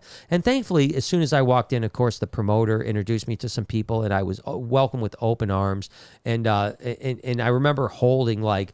I filmed snake bites episodes at the time. It was just Lori and I. She was a big old camera. As a matter of fact, do we have the A7? No, I don't even know. Do we have the A7? No, we don't have it anymore. It's like an A7 III camera or 8. No, what it was I don't even remember what it's called, but it had mini DVs in it. Oh my God, I remember those, dude. And it was this big old ass camera that was like, I mean, big. It was bigger than, quite a bit bigger than anything we had now. And Lori's like, filming me on that, and we had lav mics at the time. Oh so I my was, God, laved up and we're running around thing, and I remember, my arms were shredded. I'm talking shredded from monitors. And I remember holding this Parenti monitor, and the guy, I cannot remember his name. I think his name was Dave, if I'm not mistaken, but I can't remember exactly who he was, but he was like manning all the things, and the promoter's like, yeah, let him play with them all, And so I'm taking out all these cool monitors, and I remember picking up this Parenti, and again, I didn't have the monitor experience I have now, right?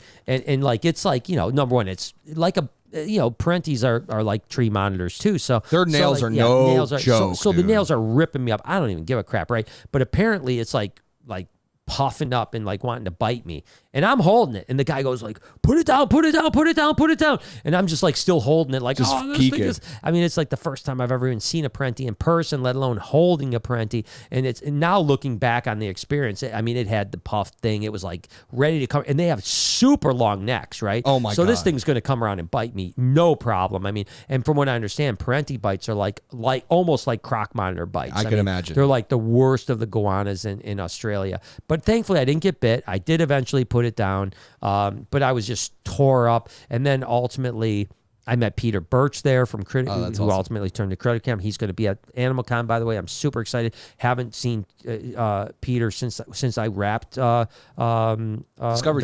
Discovery. So like 5 years ago. So it's going to be great to see Peter. He's a really good friend. He came to South Africa with me to shoot Brian in the Wild, and he was my roommate during that whole experience. So the whole time we were in South Africa, me and him shared the same room, which was oftentimes a little hut with no electricity or no anything. And he's just a great guy. I've stayed at his house. He stayed at my house. Matter of fact, this time he's going to spend a few days with me at my house as well. That's awesome. So it's going to be really a lot of fun to spend some time with him as well as Dingo will be in town too. Dingo's coming here as well. Matter of fact, we'll have a full Barczyk house because I think Dingo, his wife, and Peter are all going to be at my house. Dude, you're going to have a blast though, dude. Put them in the cold tub. So we're going to have some fun times with those guys. But so I met Peter, and then ultimately I met a guy named Johnny Weigel, who was the head of the Australia Reptile Zoo in Gosford, which is a very famous zoo. Coyote Peterson did the Venom episode, the deadliest job in the world episode that was done in at Gosford's Venom Lab. And Johnny Weigel at the time, he's still the owner. Now he doesn't work there anymore. He's like kind of retired from it. But at the time he ran it and he was there every day. And so the first thing he did was like, he's like, this American, I'm filming some stuff, something like that. And I was always fascinated with Carinata rough scale pythons, right? And they're like a carpet python, but they're a different thing. And I remember reading a book many, many years ago where they had a preserved specimen from the 50s, and they said that the species was extinct, that there was never another specimen caught until since the 50s. So they thought that the whole thing was seen. Yeah. Well, John Weigel, who was an American, by the way, that was from Ohio, but moved many years ago to Australia to work at the Australian Reptile Park as a keeper, and then ultimately ended up owning the Australian Reptile Park when the owner died. And so he was just a really good guy, but he actually went on expeditions in Arnhem Land, which is up in the Northern Territory of Australia, and he rediscovered Carinata, rough-scale pythons. And not only rediscovered them, but he bred them and had, at the show, you could buy them. Now you can buy them here in America. Right. They came in, I think that Terry Phillips from Reptile Gardens brought in legal shipments from Australia, and then ultimately, which, theoretically is not, supposed to happen, because if you do the only way you can import animals from Australia is zoo to zoo, but per the Australian rules, a zoo to zoo can never be sold commercially. But a lot of animals have come in, olive pythons, albino olive pythons, spotted pythons, all kinds of, obviously the rough scale pythons. A lot of animals have come zoo to zoo and then ultimately been sold to the private sector, and no one has ever done anything about it. So I don't know what the deal is there, but anyways, now you can buy them here. I think that they're like maybe $1,000 here. Wow. But even when the first time I went to Australia, when Johnny was selling them, they were still like $7,500 in Australia. Yeah. When they first came into America, I think they were like $15,000. But so he's like, hey, would you like, I was like, oh my God, roughies, man. Yeah. It's like a dream snake. I seen this in a book when I was a kid, That's awesome. Thought they were extinct. This is amazing. And he's like, would you like to hold one, a big one? And I was like, geeking, and I was like, fuck yeah, let's go. And he pulls this thing out and there's like, within minutes, there's like 100 Australians standing around, and this is on snake bites. This thing is lighting me up. I remember this. Yeah, biting my arms. Blood is just. They have the largest non-venomous teeth, larger than emerald tree boas. No, I did not know that. Are you for real? Yeah, could look up rough scale python teeth. Yeah. I'm sure there's a shot of them. Let's see here. Yeah, I mean they're big. Yeah, some of these images down there you'll see. Oof. No fun. Yeah, you get an idea of like how big. Wow, and they similar to an emerald in look, but way big. Yeah, big. Look at this one down here, dog. I know, that's what I'm saying. They're ginormous. So this thing is lighting me up. You can imagine getting bit. I mean, no less than 30 times I got bit by that snake with that amount of teeth. It was a full-grown adult. Right. And the Australians are just like kind of like all now like packing around watching this crazy American talk to camera, not missing a beat, not literally like, ow, not any, just like bam, bam. And I'm just like reciting everything that I'm going like, so yeah. This is that. It's just about all this other stuff. And I ended up, the thing that was funny is, I learned Johnny was a prankster at that point, right? He liked to prank people like, hey, you want to hold this? Hold this, And ultimately he ended up doing this to me with some venomous snakes and some other things like that I'll talk about in a minute. But then, of course, tons of those Australians, many of them were other vendors, were like immediate, like mad respect, mad respect. And then I became friends with so many of the guys that were there. They're like, all right, because of this crazy American that would get lit up by a roughie and not even blink, just like loving it, and so I'm like ripped up by carpet python, or by monitors, goannas, and now I've got shredded by a carinata, but it was such a great experience. It was a 2-day show, but this is the thing that was funny about the actual when we got into the actual keynote speech, right? So before we left, I was like, which by the way, let's hit a couple super. Yeah, cliffhanger. One, there's one big one. So we'll hit these and then we'll get back into the story. Wild Boy Dev came back to say, really? Also hope your other plan works out too. Well, I hope so too, dude. And you're always part of the family, brother, and we'd love to have you involved in anything we possibly can. And then Cliff the Alien, a real alien, says, congrats on the new building, Brian. Sending love from deep space. Keep your eye on the sky. And he dropped a hundo on that, so we appreciate you, brother. Cliff, Cliff, that's your first super, and you crushed it, man. I appreciate you, Cliff. I will definitely remember you from now on, Cliff. Yeah, the alien. The alien. Plus, I'm a huge alien guy. I was actually watching alien stuff last night. I watched Shark Week first because it's the only week of TV I actually watch TV is Shark Week. I love Shark Week. Andy was on a show last night that I watched. I don't know if it was a repeat or a new one. I don't know because I watched it. It was late at night. And then I watched some alien stuff. So I'm a big alien guy. If you guys didn't know that, I watched stuff about Bob Lazar. Oh yeah, which I wonder if we can get Bob Lazar on the podcast. Dude, he's not far away, right? An hour away, man. It has to happen. And I 6 degrees, dude. I know he doesn't like. Yeah, by the way, if anyone knows Bob Lazar, knows how to get in touch with Bob Lazar, I know he's in the Lansing, Michigan area. Cliff the Alien has to know him, right? Yeah, Cliff the Alien's got it. He's got it. And I know Bob doesn't like publicity, but we're not a big channel. We're not like... We just are interested and would love to talk to him. I mean, I've been a fan of Bob Lazar since literally the 80s. Yeah. So I've known Bob, of Bob since 80s or 90s. Whenever he came out, when his whole thing came out, I knew every... So now that when Bob Lazar went on Joe Rogan and now there's, a documentary about Bob Lazar and stuff like that, I've been following this dude because there was a show called Sightings. Yeah, it was called Sightings, and it was about ghosts and aliens and stuff, like all kinds of like paranormal stuff. It came on at 1:00 in the morning on Saturday night, so it was really a great time. Really high. Probably just got done with snake work or something. Really high profile. Prime time. Prime time television. 1:00 in the morning. But I used to love that show, and they did a bunch of pieces on Bob Lazar as well as other things. But anyways, so if anyone knows, please put me in touch. I'd love to have him on the podcast. It'd be an amazing podcast. But thank you, Cliff the Alien. Tiff says, make sure you hire Dev. He'll be a great accomplice to stealing hell. I mean, he'll be a great addition to the Reptarium. Hella needs a vacato. Oh my gosh, look at that's why Tiffany is banned. We actually have Tiffany's picture. Yeah, a big the wanted poster.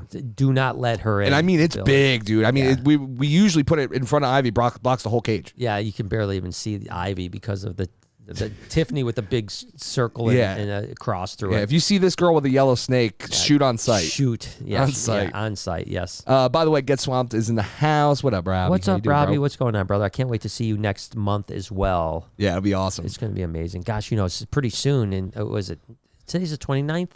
Or the 30th. So you figure 2 days from now, it's going to be, I'm going to see you later this month. Yeah. That's scary to me that we're literally going to be in the month of AnimalCon. Shortly. Oh, I mean, this is crazy. I like getting chills thinking about it. I mean, and also an ulcer. But, yeah, it's going to be fun. Roberta says, congrats on the new building. Love Catching Alive. Thank you, Roberta. I appreciate it, man. We're really hoping it works out as well as we hope it does.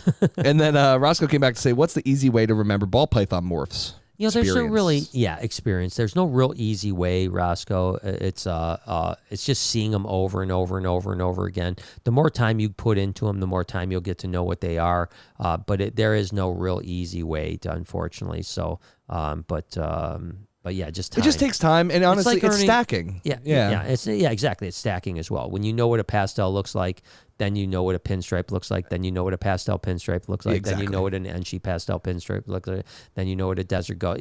Start base morphs and work your way into combos. Yeah, and still, when you get into 4 or 5 gene animals, you're almost guessing at that point. You really don't know for sure. Yeah, and sometimes it's hard because you might not have say if it was a Enchi pin yellow belly pastel, whatever. You might not have one that's not yellow belly to compare to be like, oh, this has yellow belly in it. You know what I mean? So that's the hard part too. But I tell you what, I just looked downstairs in the dungeon earlier, and we have you guys know how we cut now. We show the egg cutting, we show the incubation, we show the egg laying, incubation, egg cutting, hatching, and shedding. So we have a clutch that's coming up of axanthic stuff that is just starting to hatch after we've cut now. Mm-hmm. So now we need them to hatch. By this week they'll hatch, and then a week and a half or so they'll shed, and the video will come out. So you're probably still 2 weeks away, 2.5 weeks away from seeing this. But man, you should see these dudes. I can't wait. Yeah, because they're coming out, and you're seeing them. Are they unbelievable? Oh yeah. Yeah. Oh my! They're just so cool, man. They're good. It's unbelievable. As a matter of fact, I did an Insta story on it today. Oh, did you today? Fact, weirdly enough. I'm gonna look at these right now. A little bit of a teaser if you follow me over at Brian Barczyk, or no, Snake Bites TV. Snake Bites TV, but you can find him under Brian Barczyk too. Yeah, exactly. So, but that's what I got for now, Mr. Brian. All right, moving on. So, Australia. And like I said, the whole idea of this whole story is I want to share how the experience is, and it reminds me of my friend Drew Binsky that came over, who's traveled to every single country in the world and is still continuing to travel. Great guy. He came to visit us a month and a half, 2 months ago. Has a huge following. Definitely one of the top travel vloggers in the whole world. I think he has 5 million on YouTube and like 7 or 8 million on Facebook. I mean, he has a big following, and he has a company that's called Just Go is the name of his brand. Right. And that's kind of the whole point of this thing is like, if you're thinking about going to Australia or Africa, or you're thinking about going on this exotic thing, just go. You know what I mean? It's scary. You'll regret it if you don't. I promise you. It's scary, and it's the unknown and all the things, but the destination is so worth it. And that's what our species is based off of, man. I mean, it's going to the unknown and experiencing life in other cultures. There were nomads, I was thinking about that the other day. Like, I can't wait till Jay and I are traveling to, whether it is, Arnhem Land in Australia or some remote place in Africa.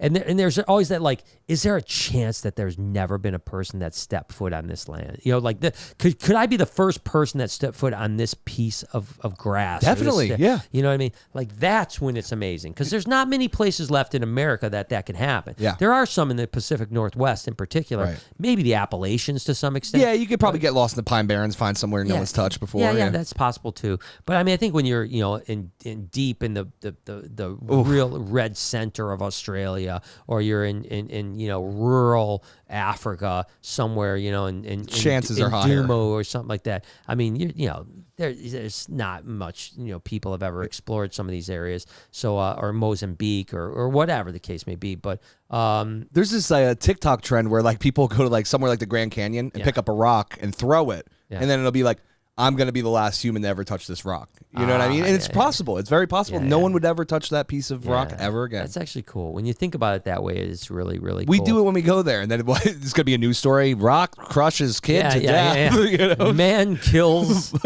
kills last coyote in the Grand Canyon, you know, through rock. Wanted. Reptile if YouTubers. If you've seen this guy, please, oops. That's the face for the wanted posters. Oops. Oops. So anyway, so we did the Reptile show for the 2 days, and we because it was such a long flight, we decided we were going to stay, I think, 4 extra days after the Reptile show. And we had no plans. And at this point, remember, now we're on our dime, right? Like, we're no longer, you know, it's hired gun. And so we decided to do it. So we had no idea what we're going to do. Now, we could have gotten back from Homebush back to Sydney. He said he was going to take us back. But John Weigel, the owner of the Australia Reptile Zoo in Gosford, goes, "What are you guys doing?" I go, "Well, we're here for 4 days. We don't have any plans." He's like, "Come stay with me at my house." Oh, that's and awesome. We're like, "What?" And like, we don't even know this guy, right? And he's like, "Yeah, you know, me and my wife would love to have you. We got the Australian Reptile Park. You can come hang out at the Reptile Park, blah, blah." And I was like, "Sweet, let's do it." You know? Sold. So literally, we drive back with him from the Reptile Show to his house, nice house in the subtropical rainforest of northern New South Wales, and we go to Gosford, the Reptile Park, which is still one of my favorite places in all of Australia. Wow. It's just it's a smaller park, but it's very, very cool. They have a Venom lab there, got a lot of cool animals. There's this guy named Ranger Rick that works there. As a matter of fact, punch up Ranger Rick Australian Reptile Park. This guy's just a classic dude, man. I love this guy. I cannot wait to see him again, because he's just he's got, I mean, there's no way this guy doesn't Google. Yep, there he is. This is him right here? That's him. Oh, he's so Australian, dude. And this is his pet alligator. Weird that he has an American alligator, right? And he literally takes it home and everything. You can see the relationship. The downside is, I think that they have a bunch of big alligators there, which, you know, you have to have permits to have alligators. But I think that this alligator is like 18 years old. Oh my God! Right, like there. That animal, for some reason, it's like stunted, and he feeds it as much as the other alligators and all the other bet. stuff. But it looks healthy as heck. But I mean, it doesn't look bad. He puts it on his shoulder. It's just a really fun guy to be around. He looks so Australian. I mean, I feel like I've seen him in like a movie before. You know what I mean? Like, that is awesome. Now that you have Australian Reptile Park, just axe out that and go Elvis Australian Reptile Park. That's fine. It's there. So this is Elvis, the crocodile that I got to feed. That was the first. Look at it. Yeah, the Elvis feed. Yeah. So this is the Australian Reptile Park. Oh, that is good. Elvis feeds Elvis. Yeah, Elvis feeds Elvis, and it was at the Australian Reptile Park. Yeah. Too. So that was the first saltwater crocodile I ever fed. Get out. That's awesome. And they let me do so much stuff at the Australian Reptile Park because John was the boss, obviously owner, and he just wanted to give me every experience it was. Right. And so, as a matter of fact, after the much like what happens with Tinley, where people come to us after Tinley, because we're relatively close, he's a couple hours, hour and a half away from Homebush or whatever, and a lot of people. So he'd have like a barbecue and stuff like that, and a bobby, and and so like 30 people from the show showed up on the Monday after. And so we were all kind of walking around the park, holding wombats, doing a bunch of other stuff. And he's letting me do like the craziest, coolest stuff, right? He's like wanting me to do all kinds of stuff like that. Like I said, this was not long after they got Elvis, so Elvis wasn't very trained at the time. So he was like, they actually had an acrylic like block. So because what would happen is he busts out of the water and he tried to bite, he tried to kill you. Yeah, of course. Yeah. Now he's very trained. After a while, they explode. They know they're getting fed. They stop. They know the drill. Yeah, they know the drill. And so so I remember like people, like standing around, and I remember, there's just a little fence, and he's like, if that thing comes at you, jump over that fence as quick as you can. Yep. And I remember going out there and feeding them for the first time and hearing that and just giant, 18 plus foot crocodile. No sound like it. And it was absolutely stunning. And then we get into the Venom lab area. And there's like 30 people. And again, this is when I started to really realize that John was a jokester. He takes out, mostly, so he's mainly doing venom for anti-venin for Australian species. Right. And you got to remember that, taipans, eastern brown snakes, western brown snakes, king browns, mulgas, these were all snakes that bite a lot of people, right, or potentially. And yet there's hardly any deaths in the country because of how good the antivenin and the medical treatment is. Like I think there hasn't been a death by taipan since the 70s. And that's a snake that is like the third most deadliest snake on the planet. Right, Inland taipan's the first most deadliest land snake on the planet. And there hasn't been a death in 40, 50 years. That's incredible. I guess you live in a place where most things are venomous. You got to get good at that. Huh? Yeah. They know how to treat it. Everyone has antivenin, and he's one of the labs. There's a few labs, but he's one of the labs that provides that. Interesting enough, tiger snakes, which are typically a little bit less crazy than a coastal taipan, stuff like that, have almost the same protein in them than. So basically, if you get tiger snake venom, you can use that as antivenin for almost all of the other venomous snakes. Whoa. So although he had taipans, he had brown snakes and stuff like that, he had tiger snakes as well. But so he, first off, we're in the lab and he pulls out a king cobra, which obviously they're not extracting venom from king cobras because there's no king cobras in Australia. It's just that it's back there. And it's like it's probably the first king cobra I ever was actually close intimate with to. Yeah, and we're like 3 feet away from it. He pulls this thing out, the thing hoods up like Kevin from Chandler's, right? Yeah. And then he literally like sets it down on the floor like a foot away from me. Like just sets it down and walks away. Great. This thing's like hooded up halfway from my body, and it's like a foot away from me, and I'm against the back of a wall. I can't move. And he like just like turns around and walks away. And then he comes back and gets it. Oh yeah, sorry about that, Brian. And so he's a jokester. But then we're in this room, the Venom lab room, and he's like, Brian, have you ever milked a tiger snake before? Ooh. And I'm like, no, I've never milked any snake before actually. And he goes, well, that snake right there has the biggest venom yield in the entire lab. He hands me a snake and goes, go at it. Oh my God, that's it. Dude. No instructions. I've got like 30. Australians standing around. So you got to do it now. So I'm not going to back out. Yeah. I'm like, I'm not an American little bitch, I'm dude. doing it. I've had very little lapid experience at this point. I've worked with them, but not. I wouldn't call myself an expert by any stretch of the imagination at that point. And so literally, I open up this cage, and by the way, you got to step up onto a step stool to get to the cage. Oh no! It's like like eye high. You know what I mean? And so I step up on a step stool, I get the tail, I get him out of the thing. It's kind of whipping around on me a little bit, not too bad, but whatever. And then I'm like, okay, what do I do now? I'm like, what do I do now, John? He's like, all right, well, put it on this pad, and the pad's a little sticky, Oh, and cool, so cool. he puts it on his pad, it sticks a little bit, and he goes, then grab it by the neck and milk it. And I'm like, all right, cool, So I put on this cushion that's got a little stickiness to it, grab it by the head, tons of venom comes out, big venom yield, stuff like that. And now I'm just like proud of myself. Of course, I'm glowing from the experience. And all these Australians are kind of like, oh, cool, the American proved himself, know. And then, but I'm holding this shot glass with the cellophane on top, and there's some venom on the very tip of the top as well as the thing like that. And Tim, who is now the guy that runs the Australian Reptile Zoo, but at the time he was the head keeper, like he just gingerly like kind of goes, can I have that right now? And he just barely takes it out of my hand. And I was thinking like, why did he do that? And he goes, bro, look at your hands, man. And they're from the show. Ripped up. He goes, one drop of that drop of venom drops on your hand. He goes, you're going to be in trouble, my friend. And I was like, man, I didn't even think about that. Yeah, you wouldn't. But yeah, it was just a great experience. And then we spent, every day we spent at the Australian Reptile Zoo. I ended up milking funnel web spiders. It was the first spider I ever touched was that that day that I milked the funnel webs, they have a spider room, and it was a huntsman spider, which was absolutely terrifying. Terrifying. I mean, terrifying. Still terrifying to this. I wouldn't want to hold a huntsman again ever.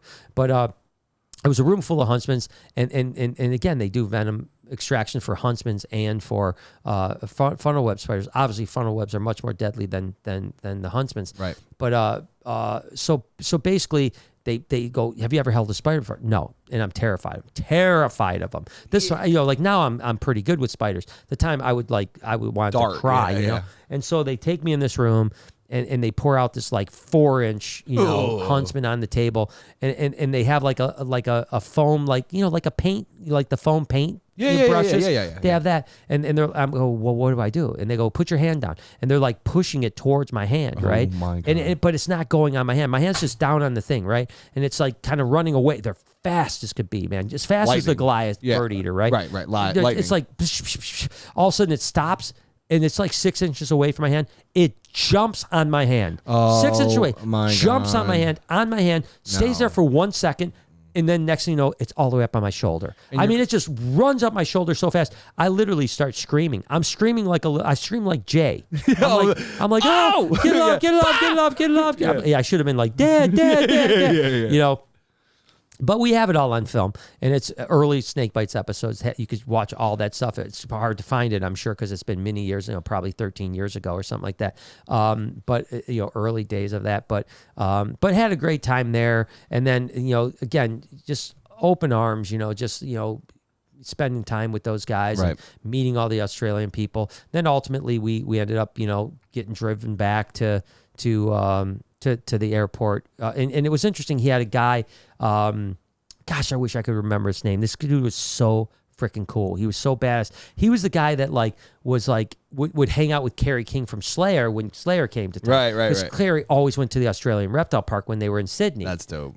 And this was the guy that was his chauffeur, right? When he was there. And he was a super cool guy. Obviously, I can't remember his name. It was a weird name, like Mango or something like that, right? Yeah. And oh no, it was Kane. That's his name was Kane, actually. I just remembered his name. His name was Kane. And we stayed in touch for several years, and then now I haven't talked to Kane in probably 5, 6, 7, 8 years. I'd love to know, because he was a super good guy. But he drove us back from Gosford to Sydney. It was probably a 2.5-hour drive. The night before, we got into Sydney near the air. We stayed at the airport, actually. Right. Got up in the morning, and like I had mentioned earlier, the flight back was interesting. Never been through this, right? We leave at like 6:30 in the morning. We get as much sleep as we can, but obviously we got to be at the airport because of an international flight 3 hours early. So we got to the airport like 4 in the morning. Got on our plane, and literally. It's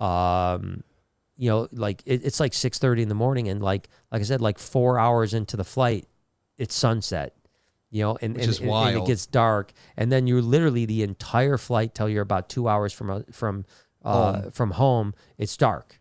Dark for 13 hours, Wow. and then and you've had no day. Your day was 3 hours long, know, and so it's really a weird thing to your system. And then you finally land in LA, and you still have like a 2-hour delay, and you've got to still 5.5 hours back home. And I remember getting home. Again, it was early in the morning, right? We leave at 6:30 in the morning. We get to LA at 10 in the morning, even though it's a 15, 16-hour flight. And then ultimately, we have to fly 5 hours. And I remember getting home. It was probably 3 o'clock or something like that, maybe 2 o'clock, something on that lines. Probably even earlier than that, because we gain hours moving this way too. Or do we lose hours? Yeah, we lose hours. Yeah, so it was like 2, 3 o'clock. But I remember Noah had a Little League baseball game that night. And literally going from the airport, picking Noah up and going to a game. And it was the same as reverse, right? We were dog tired again, Yep. And interesting enough, I will say, like I said, I adjust really well. But almost every time I've been to Australia, I lag when I get home. Yeah. Once you get back to normal. Yeah, when I get to normal, and it usually takes me 3 to 4 days where I won't sleep at night at all. I'll be dog tired, and usually by the 4th or 5th day when you're dog tired, you're literally ready for an episodic break. Yeah. You're like, I can't take it anymore. I'm going to die. I need to get if I don't sleep tonight, I'm checking myself. I'm checking myself into a mental institution. Yeah. And then that's the night you usually fall asleep and sleep through the night. That's awesome. And I'll never forget. And probably the 9 times I went to Australia, And then, by the way, it's the only place I've been to Indonesia. I've gotten back no jet lag. Same thing, same exact 12-hour difference. For some reason, it's just that traveling for some reason from Australia. Out of the 9 times, I would say 7 of those 9 times it's taken me 4 or 5 days to get back on sleep schedule. Whereas when I get back from Japan, Indonesia, China, I'm right on it, no problem. I'm the next day I'm sleeping like a baby. So that's the trip. It's a beautiful story, and I encourage you. If I wouldn't have gotten out of my comfort zone and just gone, like Drew would say, just go. I wouldn't have experienced that, and I wouldn't have went back 8 other times. And who knows what else you would have missed out on? Yeah, and I probably wouldn't have been. And out of the 9 times I've been, I think 7 of the 9 times I went, 6 of the 9 times I went completely alone, which is awesome. Yeah, which is even more scary. Way more scary. You know what I mean? Like literally, you've got nobody to. At least if you have somebody else, you could blame stuff on them too, right? You're like, where are we supposed to be? I don't know. I don't know either. You're supposed to know, but this is like all on you. So if you get lost or anything happens, it's on you, dog. Yeah. But I've always had my friends in Australia. Have always taken care of me tremendously and stuff like that. So it's been, it was definitely cool. We got any other supers or we done? Russ threw a super chat. It says we're 25 minutes away. We could talk anacondas. Russ, I know, bro. That's all I talk about these days. I know. Anacondas are the best. I think I got a couple more. Let me just check and make sure. Nope, I got one more left for you. Gotcha. And it's from I'm Reptilian. Says, can't wait for AnimalCon. Got the premium pass for the full experience.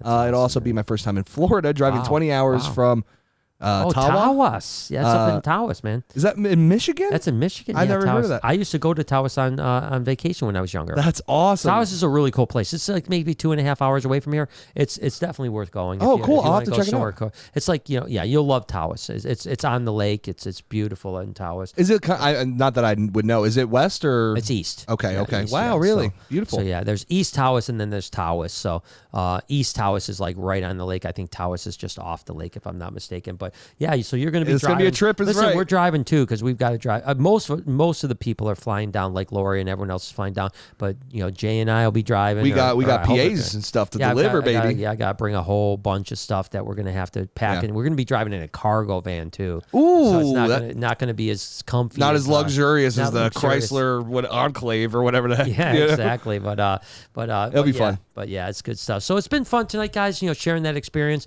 I appreciate you. I'm sorry Lori was originally going to be on, but she had to work the Reptarium tonight. So I'm going back upstairs and playing with animals for the next couple hours and having a good time. We will not have a podcast tomorrow or next week because we will be at Aquashella down in Dallas. So come visit us there, and then we'll be back. And and then it's going to just be a couple little podcasts before AnimalCon, and we're going to be rocking and rolling. So it's going to be a good time. So appreciate all the super chats. You guys killed it tonight. Yeah. Appreciate the people in the chats. I appreciate everyone that's watching. Just love you guys to death. One more. Oh, let's do it. Scottish Rob says, sorry, missed today. Nephew's B-Day party. Best wishes. No problem, happy Scottish birthday. Raj. Tell him happy birthday for us, man. I appreciate you, bro. So, good, guys. So, we will see you not next week, but in 2 weeks. Ooh. And I'll see you in the vlog tomorrow. You got to catch the vlog tomorrow. It's a banger. It's a banger, mate. All right, we'll talk to you guys. Love you.